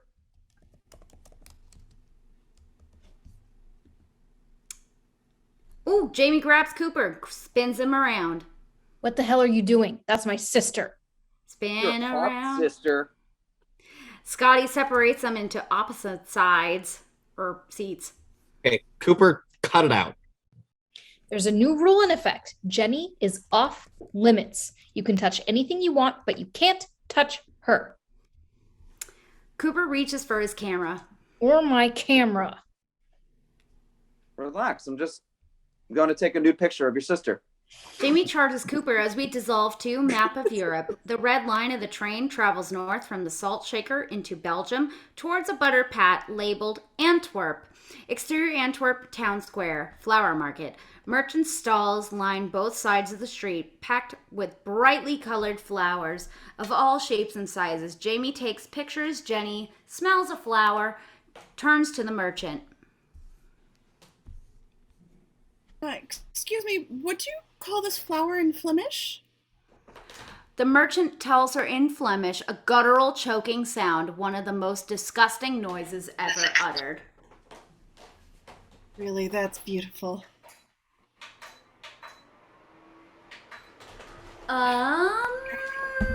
Guys, you have to come Turns to smell Scotty. these. Thank you.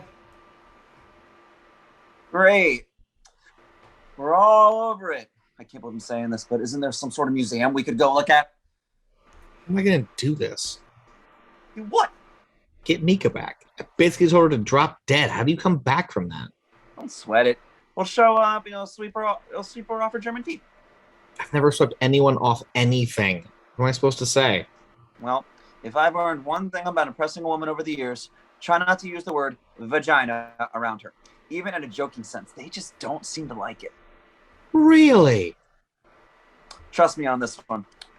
They laugh. You'll be fine. Jamie and Jenny approach. Hey, Scotty, is that your dad? She points to a passerby who looks exactly like Scotty's dad. That's impossible. Dad? Excusez-moi? He turns to them. He's not Scotty's dad, but he's a spot-on lookalike. Sorry. That's weird. He looked exactly like my dad. Maybe you're related. Do you have any family here? No. Although I think my grandfather was stationed here after World War II. That. Cooper points down to the street. We see a police officer who looks just like Scotty's dad talking to a motorist who also looks like Scotty's dad. Note, all of these people will be played by the same actor who plays Scotty's dad. So, how long was your grandfather stationed here? About 18 months. And then he threw out his back and was sent home against his will.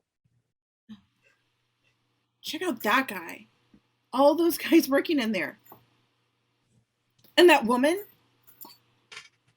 And that guy who's running for mayor. As Jenny speaks, we see a host of townsfolk, and they all look just like Scotty's dad, with different hairstyles, mustaches, glasses, etc. We see a campaign poster, and the man running looks just like Scotty's dad. Way to go, Papa Chat. He always said how much he wanted to come back. Then my grandmother would get really angry and yell at him. Weird. Let's get out of here. They head off. Then Mad Maynard and several hooligans, including one with the Kill Something t-shirt, come strolling through the flower market, carrying assorted bouquets. This flower market dates back to the 13th century. Have a sniff of this one. You'll swear you died and go to heaven. Delightful. Oi! And let's go get ripped on some nice Dutchy wine and take a shit in the fountain. Yeah! Okay, Amber Turd, they head off. Dissolve to Interior Train later that night. Everyone's asleep except Jamie, who reads photos. Cooper stirs in his sleep and his arm goes around Jenny's shoulder. A beat. Then his other hand starts going for her chest. Jamie spots this. Cooper.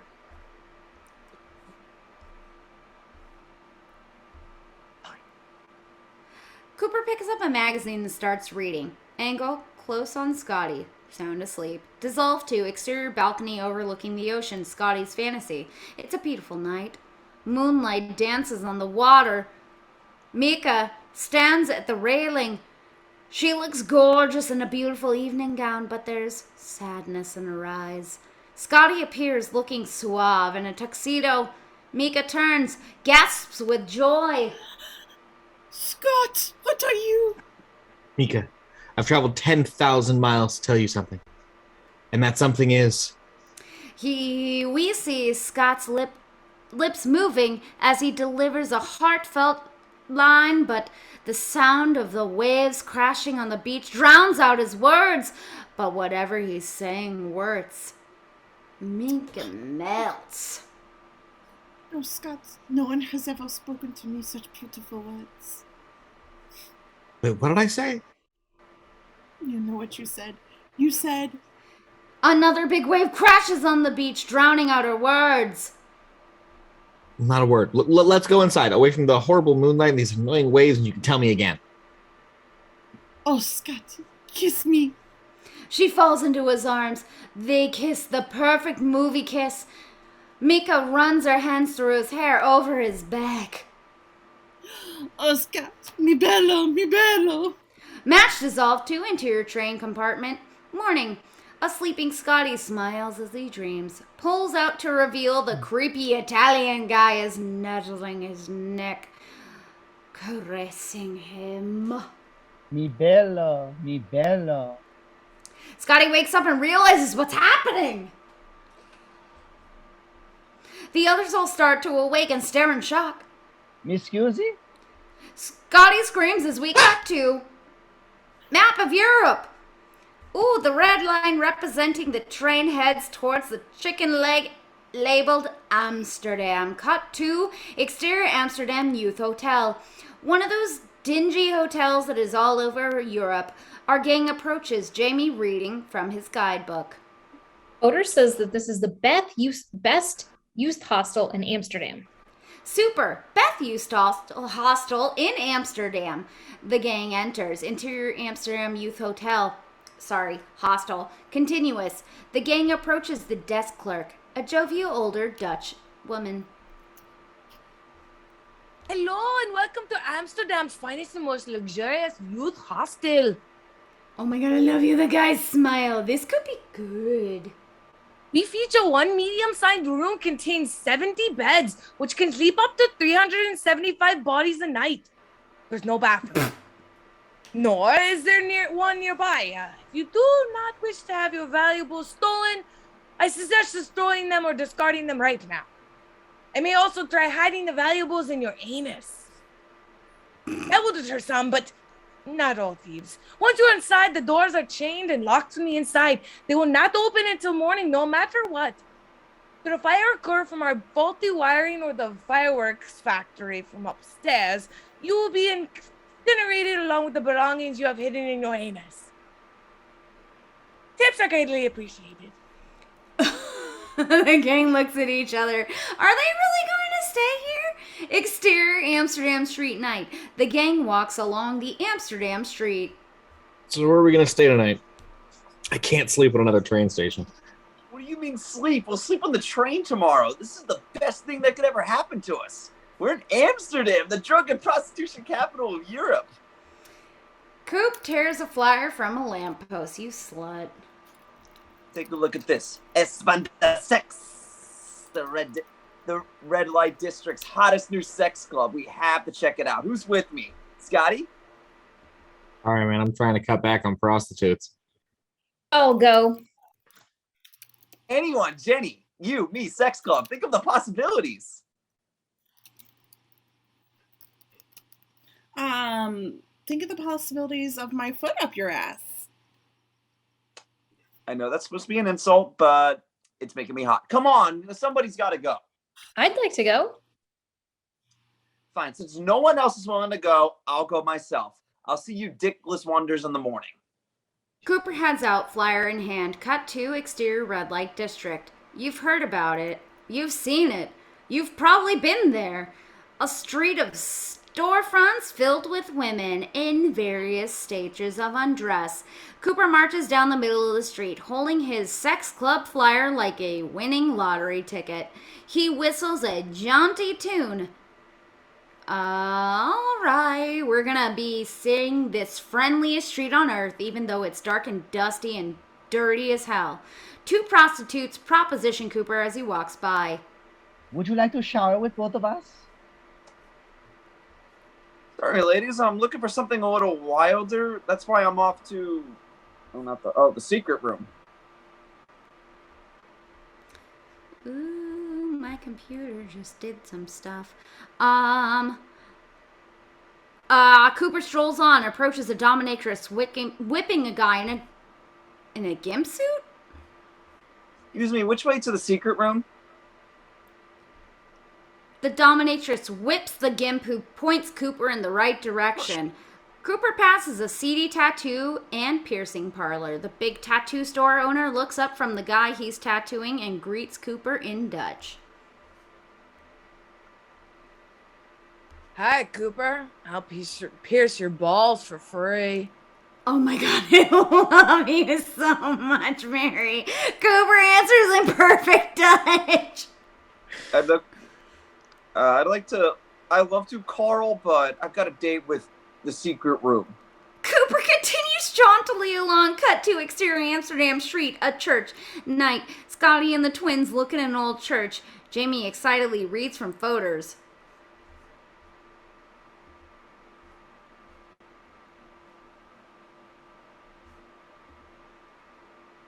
And this cathedral also has an altarpiece that was a gift of King Ferdinand. Should we go in or hit a museum?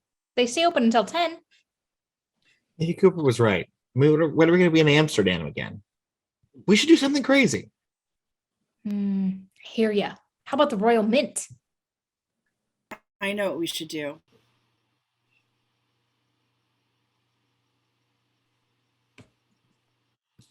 She points across the street to a dive restaurant. Inside, we see Rastafarians with dreads serving brownies. Ash brownies, anyone? Dissolve to interior brownie bar. 20 minutes later, the brownies are almost all gone and the gang is flying. Scotty pops the last one in his mouth. Oh, yeah. I can feel my hair growing. Whoa, doesn't it feel so cool to swallow? took drugs. I never took drugs before. Len bias. I can't stop thinking about Len bias. What if I'm just like him, but he's black? It's like we're all part of this giant cosmic keyboard.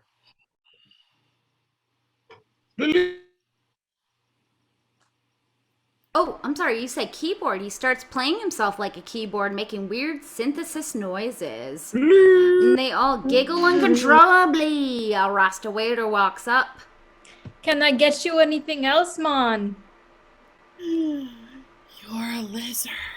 Yeah, he's hash brownies kick ass, lizard.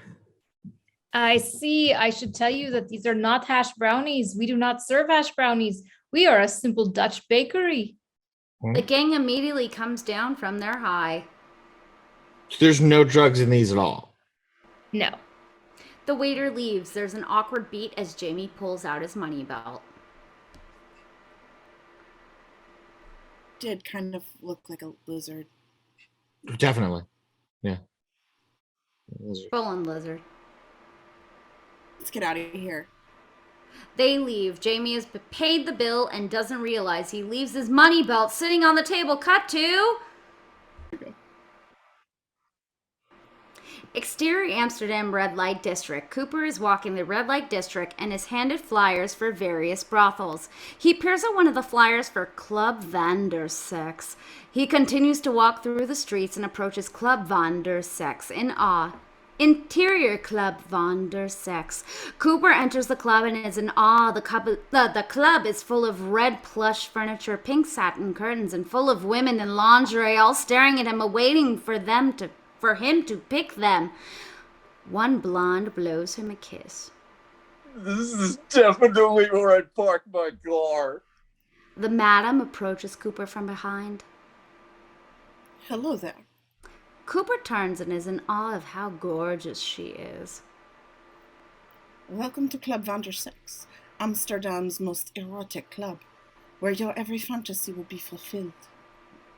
It also says I get a free t-shirt with the flyer. The madam takes his flyer and turns to her ladies. He's American. She turns back to Cooper. How sad for you to grow up in a country that is founded by prudes. A country that is overrun by crime and illiteracy. A country where a man is forced to make sex to only one woman at a time, and one must learn the woman's name beforehand. It was horrible. I know. But you can come with me and let the Vandersex begin. The madam moves away as her ladies surround Cooper, mussing his hair and then tugging at his clothes. Interior, the sex room. Cooper is seated next to the madam and some of her ladies. The ladies are still rubbing Cooper as the madam talks to him. Sometimes our clients are overwhelmed with the pleasures that they scream out no when they really mean yes. And this is why we have a safe word. Safe word? If at any time the pleasure gets too great, you just use the safe word. Until we have the safe word, we will not stop. Right, yeah, right. Stop. Cooper pockets the safe word she had hidden and written down without even looking at him. Got it. We're going to start slow, teasing you with a little light erotic foreplay. The ladies chain up Cooper and hold up some feathered instruments. Oh, yes, ladies. On the Vandersex! The madam claps and the shimmery curtains subside and the room has become to look more like a torture chamber as the door slams shut. The madam has shirked her robe and is now wearing a latex dominatrix getup and approaches Cooper. Hans Grubel! Two incredibly large muscled men enter the room, only wearing latex robes and combat boots. Cooper is handcuffed to a table that then rises to make him into a standing position. So, are the girls coming back? Administer the testicle clamps! How? What? We hear a ripping noise and the remnants of room person. Cooper's clothing are thrown to the floor. The giant men wheel a cart with car batteries over towards Cooper. The other one clangs the batter cables together to get sparks, and then we look back at Cooper and then back on the Madame. She is excited. Safe word. Koopa feels for his pockets and he calls the chopper, and then he pulls out a scrap of paper with Flaggenschuldenholsten. Cooper panics at the sight of this word. What is that? That's not a word. Fluken, claken, kidden, fluken. The testicle clamps are applied. Ow! Ow! Ow! Ow! Ow! Ow! Fluken! A few moments later, we see a gelated, muscled dude. Oh my god, he looks like Hans and Franz looking down and hear the clang, clang, clang like one of those monkeys that bang the cymbals together. Ow! Ow! Ow! Ow! Ow! You fluken can't hold it.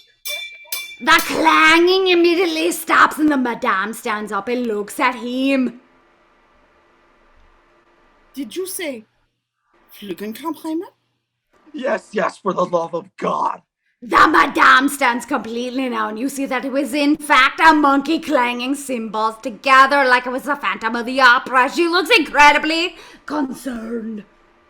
Yes, Flugenkamp. Are you sure? Yes, please.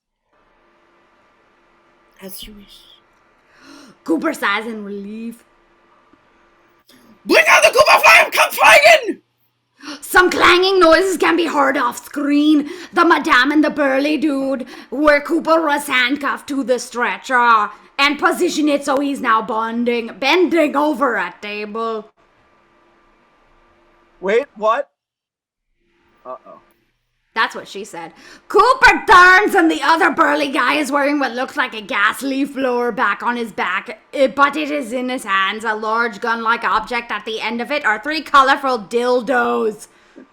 Oh God! No! I didn't say I said I said Cena, please. You were so close, my darling, but the other dude pulls the cable on the pack and the dildos are wobbling and spinning like crazy. The Cooper is panicking as he tries to say the safe word, but he cuts to a shot of the Cooper's bare ass. We see a red laser pointer aimed right at his stinkster. Oh, I think that's a sphincter. Cooper screams as the object gets closer. Close-up of the monkey excitably clanging his singles together. Yeah, that's the end of it. Yeah, all right. Well, so exterior Amsterdam street, same. Cooper walks along and comes along a big line of people. Excuse me, is this the line for the secret room? Yes, it's incredible. The first time I was in here, I almost fainted. That good, huh? Sweet. This sucks. There's gotta be a VIP entrance. Cooper heads around the back and he walks past, but he doesn't see a sign that says Anne Frank House. In back of the Anne Frank House, Cooper approaches the door labeled Exit Only. It opens and some people come out, including a crying man. So, how was it? I'm drained. What a beautiful girl. She touched every part of me. You were so innocent. Not too innocent, though, am I right? He holds up his hand to high five the guy. He just gives him an odd look, heads off. Cooper shrugs and sneaks in the exit. God, sorry, I didn't mean to have this happen. Interior Anne Frank's house continuous. Cooper heads into a room, approaches a museum staffer. Secret room? Upstairs, in the attic. The attic. Kinky. So I've never been in a place like this. How does it work? Just go up there. She'll do the rest. Interior Anne Frank's room. Moments later, a small attic where Anne Frank hid from the Nazis. There is an Anne Frank mannequin seated at the small desk, writing in her diary. An oblivious Cooper enters and looks around.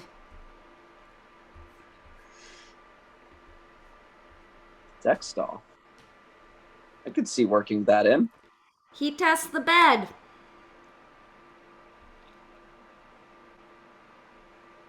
A little small, but room enough for 2 or 3. Cooper excitedly takes off his shirt. Down the hall, a tour is in session. The group includes many elderly Jews and some rabbis. Our tour today is honored to have a very special visit. Tessa Frank, the only living relative of Anne. Tessa Frank, a prim older woman, nods sadly. And now we will go up these stairs to the attic Inside the room, and visit the secret room where Anne Frank spent her final days. Cooper, now completely naked and sitting on the bed, sits bolt upright. Secret room? And Frank? Cooper looks around and realizes where he is. Dumb fuck. Oh shit. I'm so going to hell. Me too, oi gavolt. Naked Cooper jumps out of bed just as the tour group enters. Cooper panics, grabs the closest thing he can find to cover up the Anne Frank mannequin, which was seated at the desk. Tour group's POV. The mannequin retains its seated snaps, shape, shit. Okay, I'm literally apparently like whatever. I don't know. Oigavolt. So it's looking like Cooper is standing there naked, apparently screwing a bent over Anne Frank from behind. This is not where I park my car. No, it is not. Tessa Frank has a heart attack. And as police sirens wail as we cut to interior train compartment morning. Scotty and the twins settle in, then 2 Dutch police officers lead Cooper to the ticket area. Odds never come back. The police leave. What did you do last night? I don't want to talk about it. The train whistle blows and we dissolve to exterior Dutch countryside establishing. A train speeds along. Dissolve to Scotty's romantic fantasy. Scotty and Mika once again stand at that balcony, gazing into each other's eyes. Mika, I figured out the perfect thing to say to you. First, I need to plug in this tape recorder. That way when I wake up from the fantasy, I'll remember what I said. He tries to plug it in, but it won't go. What's wrong with this outlet? He needs an adapter. US is at 110 volts and Europe is at 220. Scotty rummages through a bag of adapters, cords, and pulls one out. Is it this one? No, that is 2 round ones and a flat one. You need one with 2 flat ones, a round one, and a square one. My fantasy to be so complicated. Forget that. Make love to me. Mika's robe slides down to her knees. Scotty looks at her breasts, but only sees a pale, skinny man's chest. Match dissolved to interior train compartment day. Scotty starts awake to find himself staring at Jamie's shirtless chest. Jamie frantically looks around as the train conductor stands impatiently. It's gone. It's gone. What's going on? Slight problem. Conde Nast here left his stupid money back at Belton Amsterdam with our tickets and all our money. Please, I must see tickets. Can you please come back a little later, like, say, right after we stop in Berlin? Smash cut to exterior German countryside moments later. The train is stopped in the middle of nowhere. The gang are booted off the train by the conductor. Dissolved to exterior Autobahn side of the road a little later. The gang has their thumbs out to hitchhike, but cars are zooming by. This is impossible. You can't hitchhike on the Autobahn. Cars are going too fast. You keep trying. Gotta find someone who can take us to Berlin.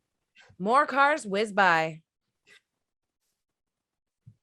Boys, don't send a man to do a woman's job.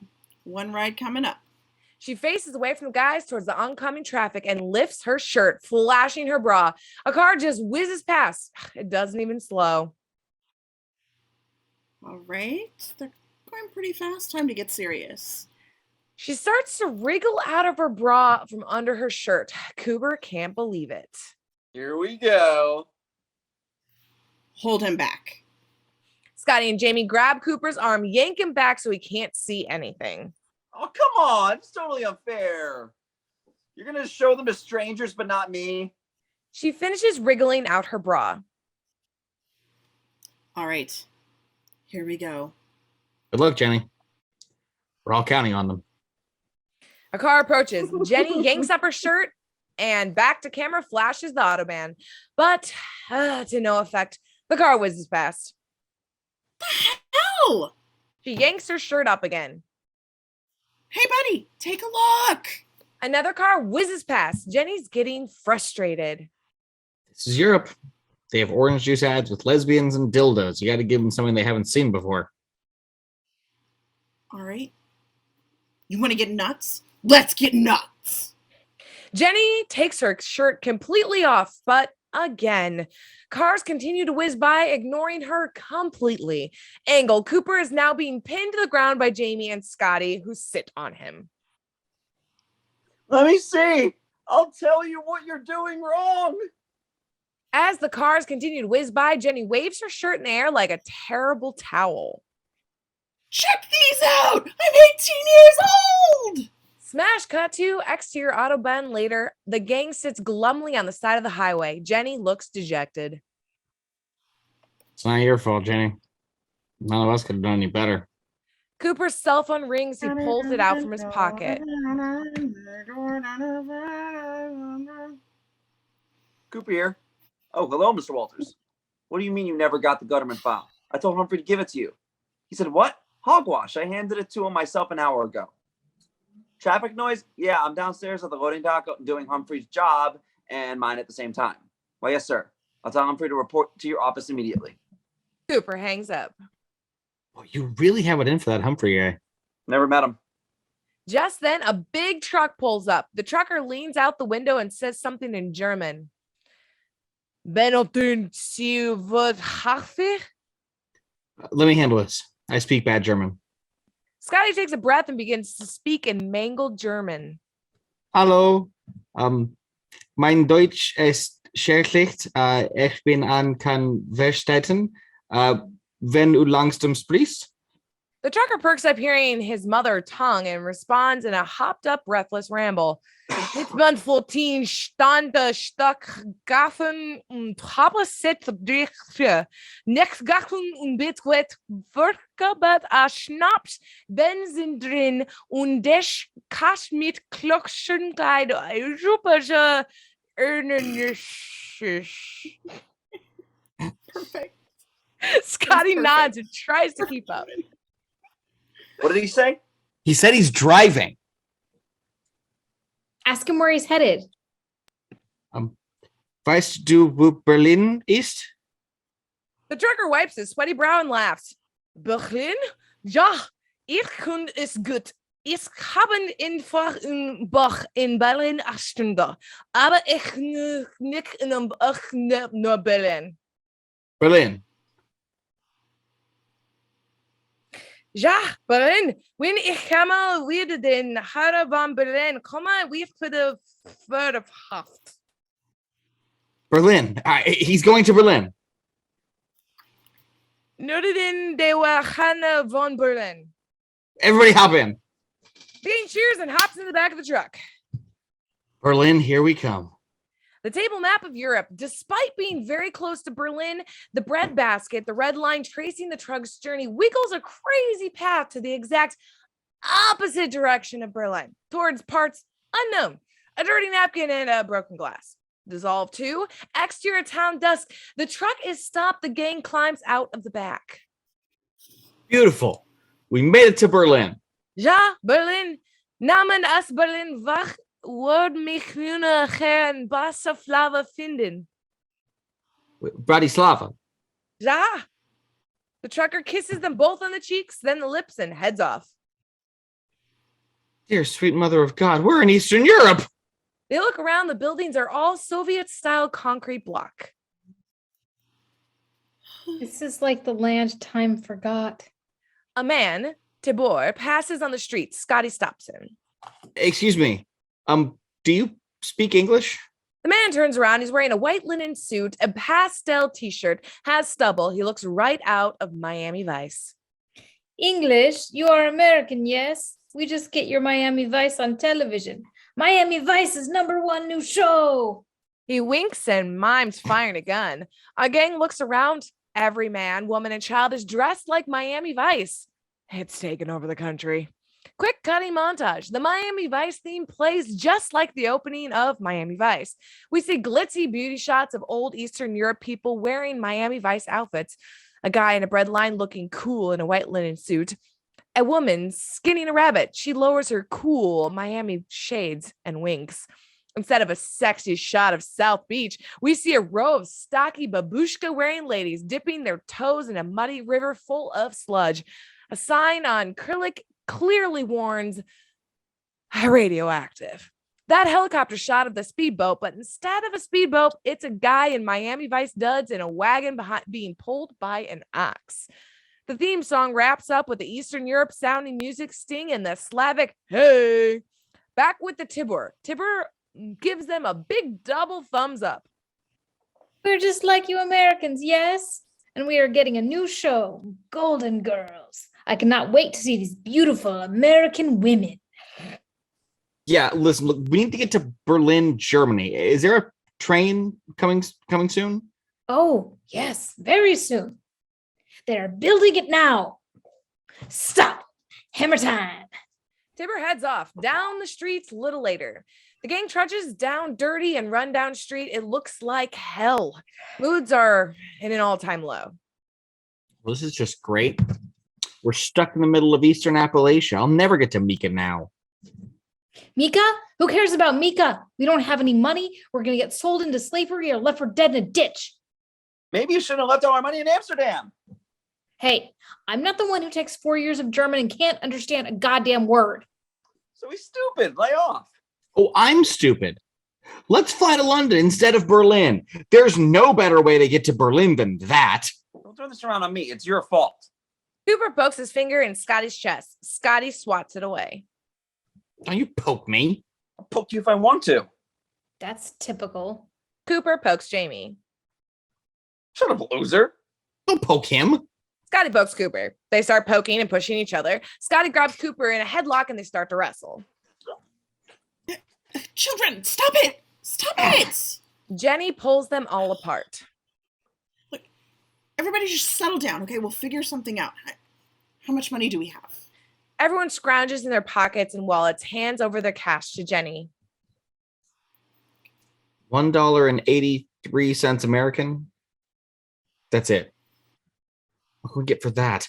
Smash cut to interior opulent hotel suite night.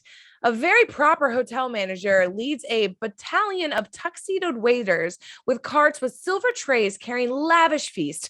Jamie looks up from a massage table where he's getting worked on. Food's here. In the bathroom, Jenny sits on a bubble bath sipping champagne and getting a manicure from attendants. Hold on. Ooh. I'll be there in a minute. Scotty stands in front of the mirror as tailors measure him for a suit. I love that exchange rate. An attentive waiter in a tuxedo approaches, gives a formal bow. Would the masters care for anything else? I think we're good. Keep the change. The waiter stares at the coin in wonder. A nickel. He turns to the hotel manager and slaps him in the face. I quit. You see this? I opened my own hotel. Good food's here. In the bedroom, the TV's on. It's an ad for orange juice featuring two women kissing. Cooper enters wearing a towel, sits on the bed. It's happy juice. All right, it's time for a little crazy European Spectrovision. Cooper flips through the pay-per-view menu. Ooh, the most depraved hardcore ever made. That's the one. On TV, cheesy porno music, then the title, Frankenfucker. This is gonna be good. Scotty enters. Hey, Coop. What do you? Oh my God. On TV, shaky handheld video of Cooper. He's in Anne Frank's room. He's naked and holding Anne Frank doll in front of his genitals. A rabbi runs up and tries to pull the doll away. A nun comes in and starts slapping Cooper. The ensuing struggle looks like quite the hardcore sex act. Jesus, Cooper. Is that you? Fortunately, yeah. Jamie and Jenny enter, watch in shock. That the Anne Frank house? Yeah.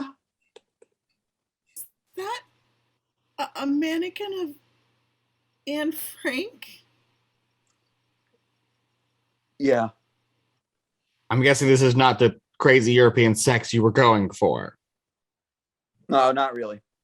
Cut to interior rundown industrial factory night. Dance music thumps. Boom, boom, boom. This Soviet area building has been transformed into the most amazing nightclub you have ever seen in an episode of Miami Vice. Disco lights and smoke machines and laser beams around. There's a DJ and caged go-go dancers and a stage. Looking good young people in linen suits and pastel t-shirts dancing up a storm. With our gang on the dance floor, Scotty does the robot man. This music sounds familiar. Then the lyrics kick in. It's a house music version of Scotty Doesn't Know. Cooper tries to grind on Jenny, who laughs as she pushes him away. We can make this as easy or as difficult as you want to. Jenny starts dancing with him really sexily. She leans in close. Cooper goes to kiss when Let's make this difficult. Jenny spins away and into a pack of Euro guys. She blows Cooper a kiss as she starts dirty dancing with them.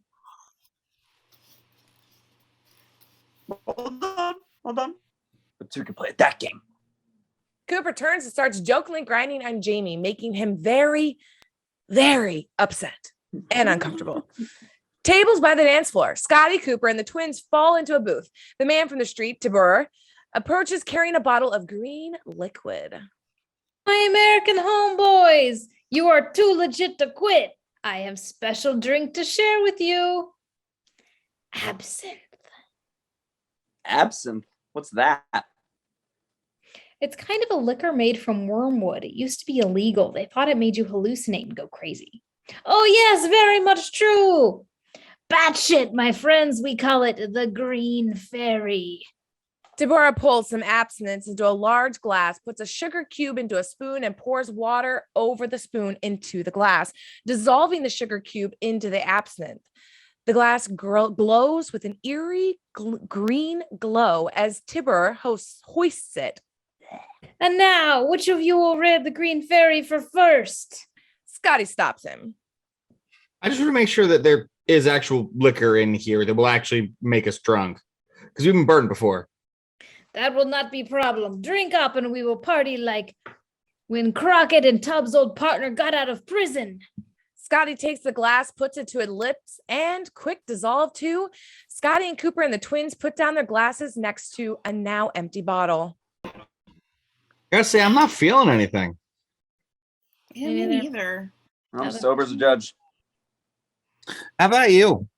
Widen to reveal Scotty is talking to a foot-tall green fairy.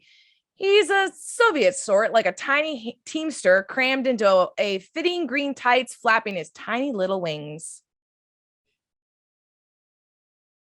I'm not feeling a goddamn thing. That absinthe is bullshit. I hear you, my brother. Scotty and the fairy high five. Pounding dance music cuts in and we smash cut to series of quick cuts. Our gang drinking and dancing around the rave like drunken crazy maniacs. They hang from rafters, dance in cages. Jamie tries to break dance. Scotty does the robot man on the bar. Jamie takes a photo of his own eyeball. Jenny sits on the table covered with empty shot glasses in a drinking competition like Karen Allen and Raiders.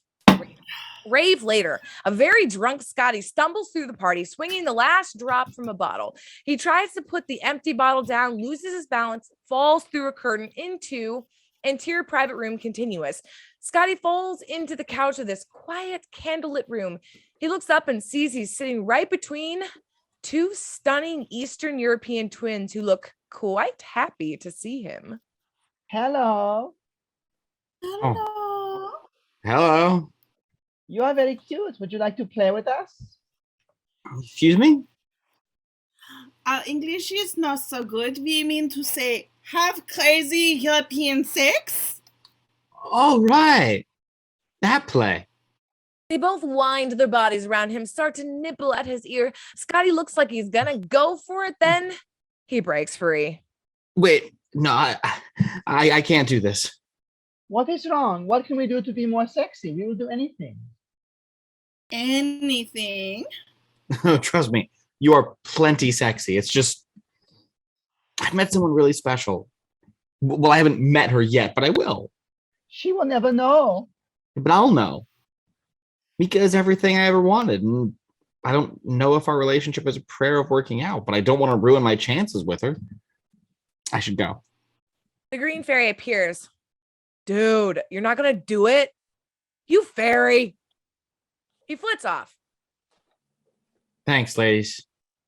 Reveal. Scotty is actually outside in a pile of garbage talking to two goats. The goats bleat. Meh. I do work out. Thank you for noticing. You have a good night. Meh. Oh. Scotty stumbles off. The goats eat garbage. Yummy. Inside the nightclub, the shirtless Cooper sits at the bar. Scotty approaches beaming. You smell like garbage. I'm in love with Mika. At least I hope I am. If I'm not, I'm the world's biggest idiot. No way. Jamie's hooking up? Cooper points. Across the room, we see a very drunk Jamie kissing a very drunk girl. It's just so unfair. I've been all over the place looking for crazy European sex, and he's the one who ends up getting. The girl Jamie is kissing is Jenny. Oh my God! The green fairy appears at their shoulder. That's some pretty fucked up shit. Jamie and Jenny open their eyes, realize that they've been doing and scream. Wow. Jamie used to change her last name to Lannister, and she really is playing hard to get. Cut to exterior Eastern European road morning. Broke down jalopy of a bus with several chicken coops and a few people in the roof rolls noisily down a grim highway. Interior bus continuous. The inside of the bus is filthy as the outside. A dog lies in the aisle, gnawing on a shoe. Reveal. The shoe is on Scotty's foot. He looks too hungover to do anything about it. Next to him, Jenny sits looking hungover. Next to her, Jamie looks hungover and mortified. Next to him, Cooper looks on with a giant grin on his face. It's like he doesn't know which bite of the delicious meal to take first after a long beat. So that was a pretty wild night, eh? Yep, pretty wild. More silence. I know I was out of control. How about you guys? Were you? All right, look. We were really drunk, got a little crazy, and Jamie kissed me. Let's just forget it, okay? Everyone seems relieved. They're forgotten. What happened? Sure, it's no big deal. Let's just ignore it. Like, you two ignore the Bible, centuries of moral codes, and the throat of two-headed children. Shut up, Cooper. Can you relax? So, Cooper, give it a rest. Okay, fine. I'll give it a rest. Just gonna write some postcards anyway. Cooper takes out a pen and a postcard and begins to write. Dear Mom, having fun in Europe. Saw Paris, saw Amsterdam, saw Eastern Europe, saw James Sherman kissing his sister Jenny. Shut up! Jamie lunges at Cooper. Several dogs and the monkey who are loose in the bus begin screeching at the ruckus. Dissolve to the map of Europe. The filthy bus burps out black smoke as they finally make its way to the ketchup bottle. Berlin. Dissolve to exterior Berlin's Mika's townhouse day. Close on, a handwritten address on an envelope. The envelope lowers, revealing the same address by the door of the luxurious townhouse. Scotty and the gang stand there on the street. Well, this is it. Mika's house. Good luck, Scotty. Scotty approaches the door, takes a deep breath, rings the bell. He turns and realizes Cooper is right there with him. Came all this way. I'm not gonna miss this. The door opens, revealing a distinguished-looking older man, Horst, Mika's father. Dude, Mika's hideous. Run. Hi, my name is Scott Thomas. I'm from America, and I'm here to see Mika. Hello, Scott Thomas from America. I'm sorry, but Mika is gone for the summer. Scotty is stunned.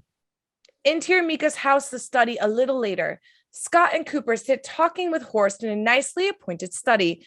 Near Horst is an adorable tow-headed 4-year-old boy, Hendrix, play on the floor, innocently coloring on a coloring book. My daughter has intended to spend the summer in America looking at colleagues and visiting friends, but for several days ago, she suddenly changed her mind. She would not tell me why. Yeah, I think I know why. Hendrik dumps out his markers on the floor. Ach, Henrik, schachen he. This is Henrik. He is Mika's stepbrother. As Horst turns back to Scotty, adorable little Henrik begins to goose step around the BG Zeg healing. Cooper's a little weirded out. Scotty and Horst are oblivious. So where's Mika now? She has enrolled in summer discovery program based in Rome. Ah, Henrik, what have you done? Stop that! Henrik is drawing a Hitler mustache on his lip with a magic marker. Nothing could look cuter? Rome? Okay, then I guess we'll go to Rome. Unfortunately, Mika is only in Rome for orientation. Tomorrow, her group will be boarding a boat. She will be gone for the summer and quite unreachable. Scotty can't believe it. Cut to interior German McDonald's later. Cooper and Jenny console a crushed Scotty. Behind them, a German poster for McRib reads, Jinbensinchen Koslin McRib. Something like that. You hitchhike to Rome. I have no idea what that means either. 500 miles away. Even if we had a car, which we don't, and started driving right now, which we can't, we'd probably never make it. So fly. How? We have no money. Jamie enters, slams a big wad of euros on the table. Where'd you get all this? Wait, where's your camera? Jamie shrugs, smiles. You sold your camera, but you love that thing. Seemed more important. Wow. Thank you. I don't know what to say. I do. Andiamo a Roma. They give him blank stares. It's Italian for let's go to Rome. Scotty whoops and hugs Jamie. So does Cooper. Jenny goes to hug him. He extends his hand in a formal handshake. Cut to an airplane flying through the sky. Dissolve to map of Europe. The line leaves their table and heads to south to another table. There's a large plate of pasta is labeled Rome. Dissolve to interior summer discovery headquarters Rome day.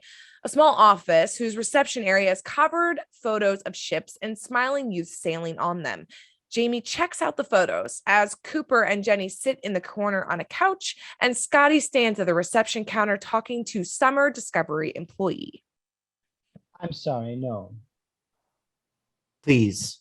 I know Mika Schmidt is here in Rome for orientation, but it's very important that I talk to her before she gets on the ship.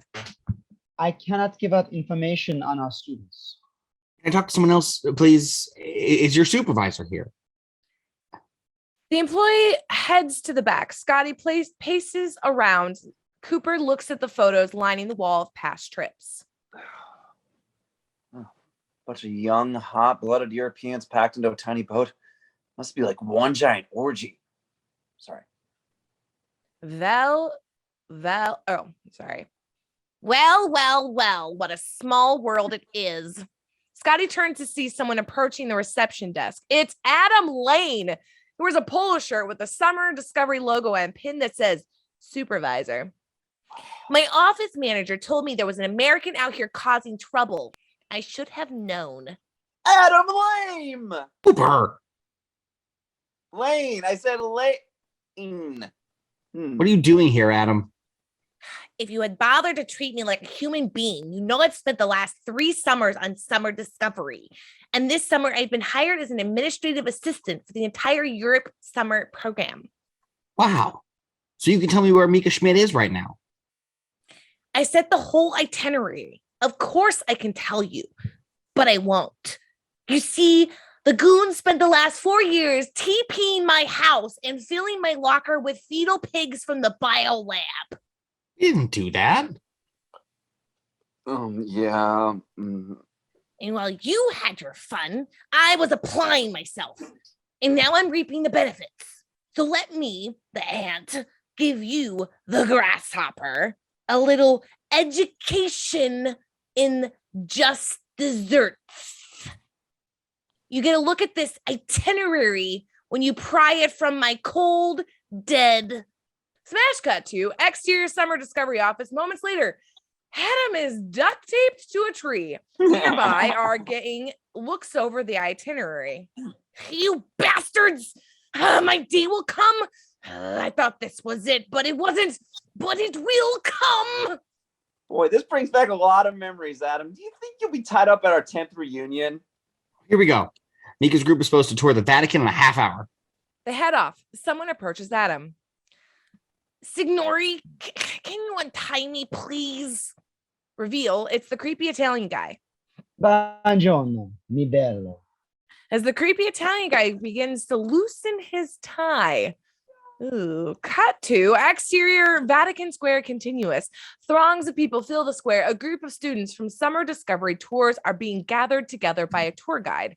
And among them is Mika, looking stunning as usual. Okay, Summer Discovery students, this way. Our tour begins in the Vatican Museum. Other side of the square, our gang works their way through the crowd. Okay, Mika's tour starts in the Vatican Museum. What the hell is that? Swearing. Vatican. Jamie studies his photos. The Vatican Museum is this way. Come on. Exterior Vatican Museum moments later. Our gang approaches the same entrance that Mika's tour group went through. A large Swiss guard stops them. Attenzione! Non potete erete! This entrance is for private group tours only. Jenny thinks fast. She smiles sweetly, pulls the guard off to the side. But we are a special tour group. We have come all the way from America. This young man is mentally disabled. The Swiss guard looks at Cooper. Yes, I can tell. How sad. Oh, no. If you are tour, where is your guide? Right here. Jenny drags Jamie to the front of the guard. Jamie smiles nervously. Give us a tour guide. Right. Okay. The Vatican Museum has nearly 5 miles of displays filled with papal artifacts. And the ceiling is really high. Cooper nods, smiles. Benissimo, vada avanti. Have a special day for a special little man. Pat you on the head. Okay. The gang flies inside. Interior of the Vatican Museum. Nice work, Jenny. I can't believe that guy let us in. What a dumbass. The gang turns to head down the hall when the Swiss guard comes in, stops Jamie.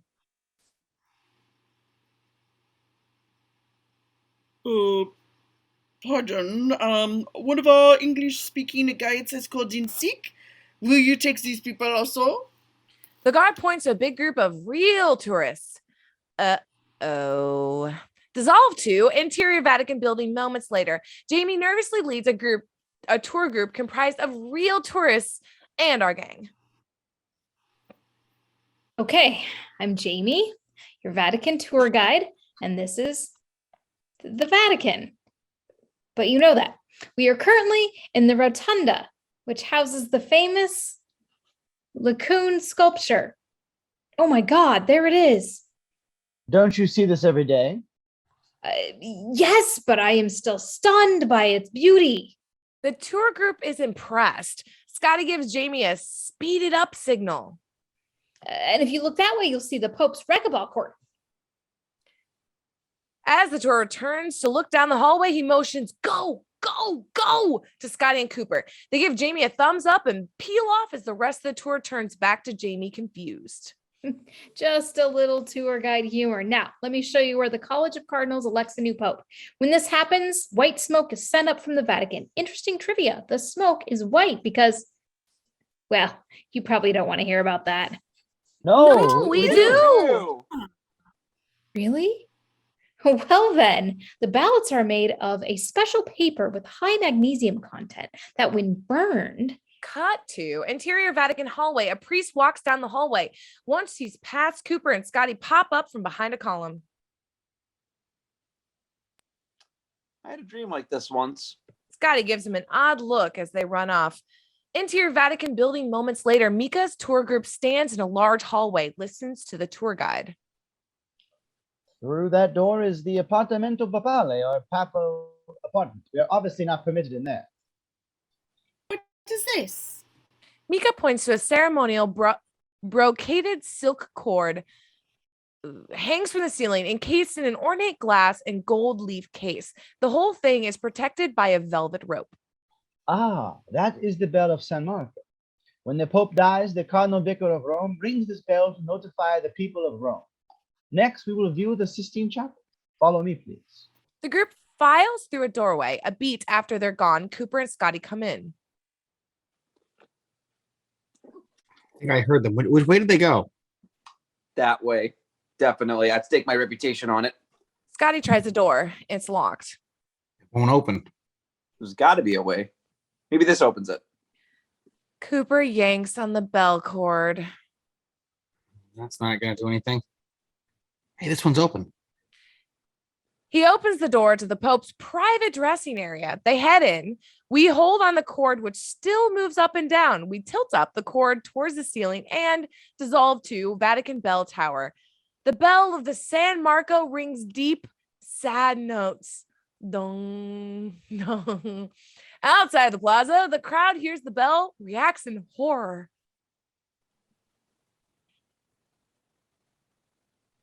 Dios mío, the bell of San Marco. The Pope is dead. It's me, Mario. The crowd wails and prays. Everyone crosses themselves. Exterior sidewalk cafe. People sit enjoying their lunch. Then they hear the bell. Everyone looks towards the Vatican. The Pope is dead. To the Vatican. People drop what they are doing and head for the Vatican. Cut to interior Pope's private chambers. Moments later, Cooper and Scotty enter a finely appointed living room with a large fireplace. There are candles lit and all the chandeliers. There's a large walk-in closet off one side. Cooper goes into the closet. Scotty quickly looks around the room. They're not in here. Let's go. Check this out. Cooper emerges wearing a giant Pope hat. What are you doing? Put that back. Okay, I'm Catholic. Do you think it's real? No, there's a huge demand for fake Pope hats, seeing as how there are so many popes in the world. Of course it's real. Put it back, goddammit. You took the Lord's name in vain. Only I can forgive you now. Take that fudging thing off. Scotty lunges. Cooper shakes and bakes, dodging him. Whoop. Oh, this Pope's a little quicker than he looks. Hey, isn't he the Pope boss? An open field tackle. The hat brushes some lit candles and starts burning. Cooper doesn't realize it, does a touchdown dance. Touchdown, Pope, Pope 6. Heathens, nothing. Cooper, the hat is on fire. We don't need no water, let the mother. No, I'm not joking. Cooper looks in the mirror. Holy shit. Oh, shit, sorry. Cooper takes the hat off just as it bursts into bright green and orange flames. He throws it into the fireplace and sends a giant cloud of white smoke billowing up the chimney. tilt up the chimney and dissolve too. Exterior Vatican rooftop continuous. White smoke begins to billow from a chimney. Exterior Vatican Square continuous. A large crowd has been gathered. Even Mika's tour group is there. Everyone gasps to see the white smoke billowing out of the Vatican. White smoke! Holy Maria! They've elected a Everybody! pope! A murmur spreads through the crowd. Jamie leads his tour group through the throng. Normally, they wait 15 days before they elect a new pope. We may be seeing history in the making. Maybe seen an arrest in the making. Interior Pope's private dressing area continuous. Scotty and Cooper kicking the last smoldering embers of burning Pope hat into the fireplace. I don't think technically this was a sin. There's nothing about it in the Bible. It's assumed. We gotta open a window. It won't open. Wait, there she is. Scotty's point of view through the window, standing in the crowd below, is Mika. Lit like Glenn Close in The Natural, she's stunning. Mika! Mika! But she can't hear him. Scotty hurriedly opens a door to the balcony, tries to step through the red velvet curtains, but gets tangled, tears the curtain down, and stumbles out into exterior Vatican balcony continuous. Scotty, now draped in red velvet, comes barreling out onto the balcony. Mika! Mika! It's the new pope! It's the new pope! The crowd goes crazy, screaming their heads off for what they think is the new pope. Scotty stands stunned, waves. The crowd quiets, but waiting for the first words from the new pope. Mika! I love you! Mika looks up at him. The crowd is shocked. Ave Maria, the Pope is in love with the boy. No, Mika is a girl's name. The Pope is in love with the girl. Mika, hold on. I'm coming down. Scotty scrambles over the balcony railing, slides down the column to the plaza. But when they start to get down to the plaza level, 3 Swiss guards start to close in on them. You are retarded, friend. You are in big trouble. But I just Get him! The Vatican guards move in. Win. Oi!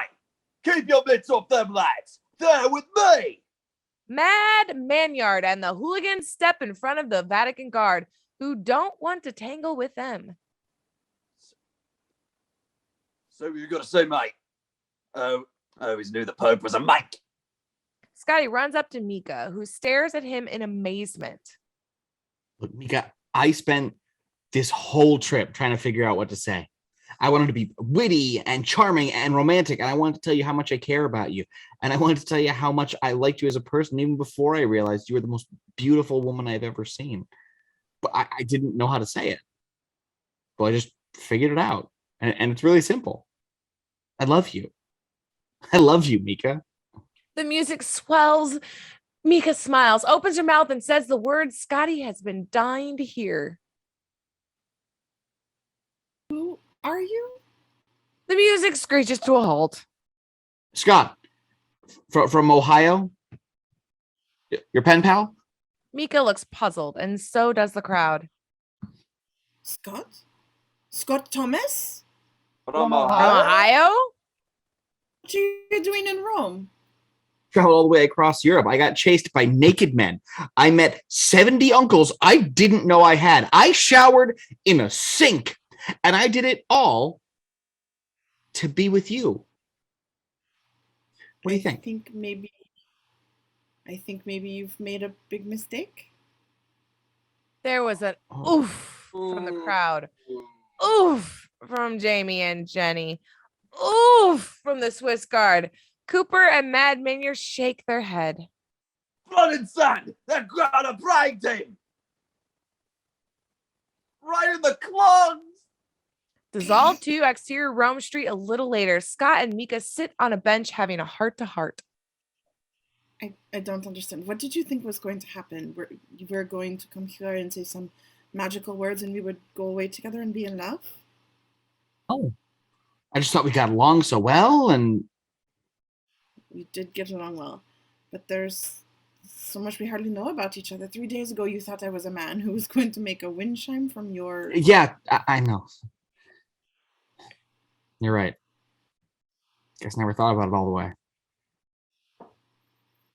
You didn't imagine thousands of angry people thinking you were the Pope? No, that was exactly how I thought it would be. I just didn't think all those Catholics would call me such filthy names. They laugh. This whole thing was a pretty stupid idea, huh? Stupid, but very sweet. Mika looks at her watch. I should go. I do not want to be late for my boat. I'm sorry it worked out like this. I'm not. Glad I finally got to meet you. Goodbye, Mika. She hands him a piece of paper. Here's my new email address on the boat. Keep writing to me, Scotty. Yeah. Maybe I will. She kisses him and heads off. Definitely will. I may send you a letter tonight. Mika looks back, smiles, and waves. Cut to interior Rome McDonald's later. Cooper and the twins sit at the table. The same McRib poster is now in Italian. Buongiorno, goda un sequista McRib. Scotty walks up.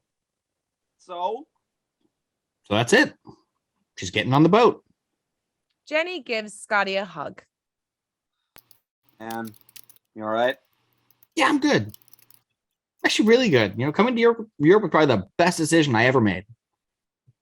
The distinguished tourist from Jamie's group approaches. Excuse me, young man. I just wanted to thank you.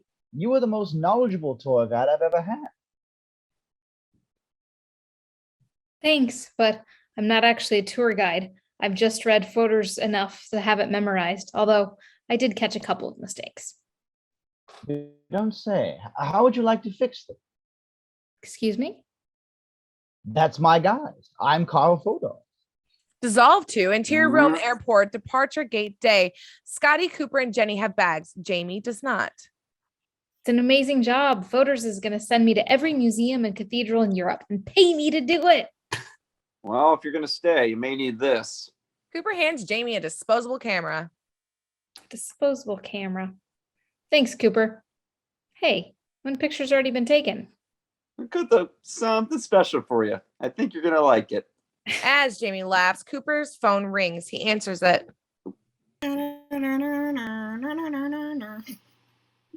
Still catchy. Hello, Mr. Walters. You talked to Humphrey. I see. Oh, fired. What if? Well, if that's the way you want it, I understand. Goodbye, sir. He hangs up. To catch you eventually. Oh, they fired Humphrey. I got his office in a raise. I told you all my hard work would pay off. Well, have a good flight, everybody. Scotty gives Jamie a hug. Jenny reaches out to shake his hand. He surprises her with a hug. Cut to interior airport later. The plane is in mid-flight.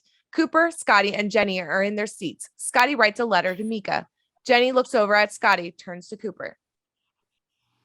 Sort of a weird ending, you know. Doesn't have to be, Jenny. Cooper turns to Jenny. Been an idiot.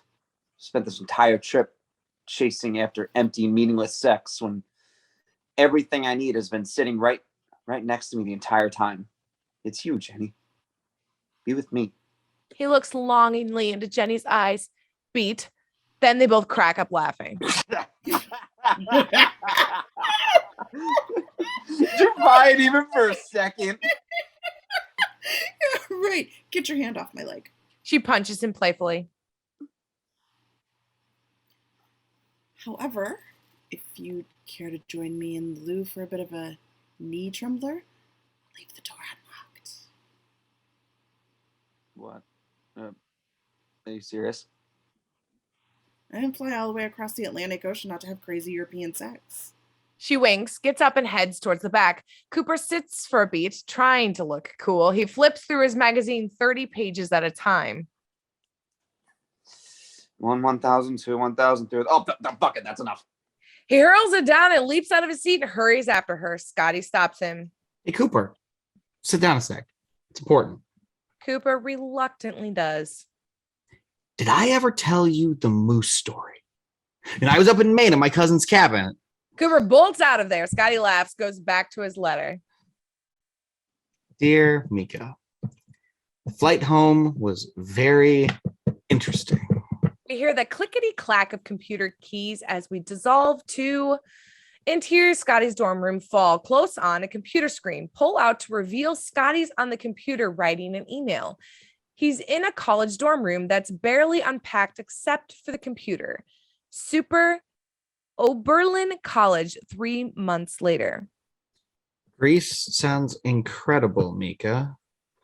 I'll write you later and tell you how I became the most popular freshman at school. Scotty's phone rings. He picks it up. Hello. Hey, buddy, how's college? Intercut with Cooper's dorm room. It already looks like it's been lived in all year. We see an Ohio State banner on the wall. I just got here. My roommate's not even here. How's Jenny? Jenny who? I know a lot of Jennies. Ow! The shoe hits Cooper on the head. We see Jenny lying on Cooper's couch. She's right here, and her hearing is better than ever.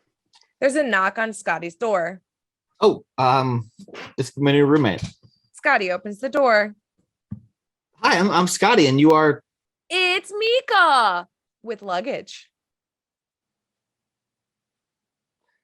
What's he look like? Is he a dork? A loser?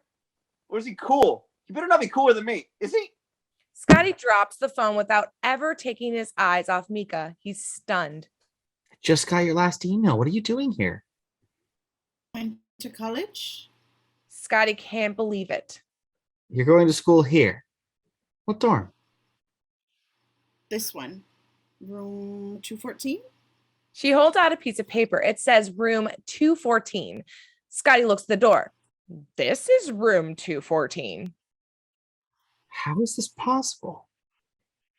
I guess they thought I was a guy. Who would be dumb enough to make a mistake like that? Mika jumps into Scotty's arms and they kiss. Until they figure it out. He wings her around. She giggles and they fall into the bed and start making out. We hear Cooper still on the line. Wait, you're kissing? Are you making out with your new roommate? Scotty? Scotty! Fade to black. As credits roll, we see photos Jamie's camera took of the gang on the trip. Paris, the beach, Amsterdam, Germany. Then we see the photos of the guy who bought the camera. A fat German man and his fat German family going on tour of a sausage factory. Tag, close on, Jean-Luc sweating and smiling nervously. Is they want your satisfaction? It is the best that we have, and it is, of course, on the house, as is the bread and the butter. I do not even need to mention that. Pull out to reveal Jean-Luc grovels in front of Jamie, who frowns as he takes notes on a photo's binder. You know, we love Americans so much. Go Yankees, no? And once again, thanks for that whole B-Day thing. Can I massage your feet? Here I go. As he crawls under the table, we fade to black.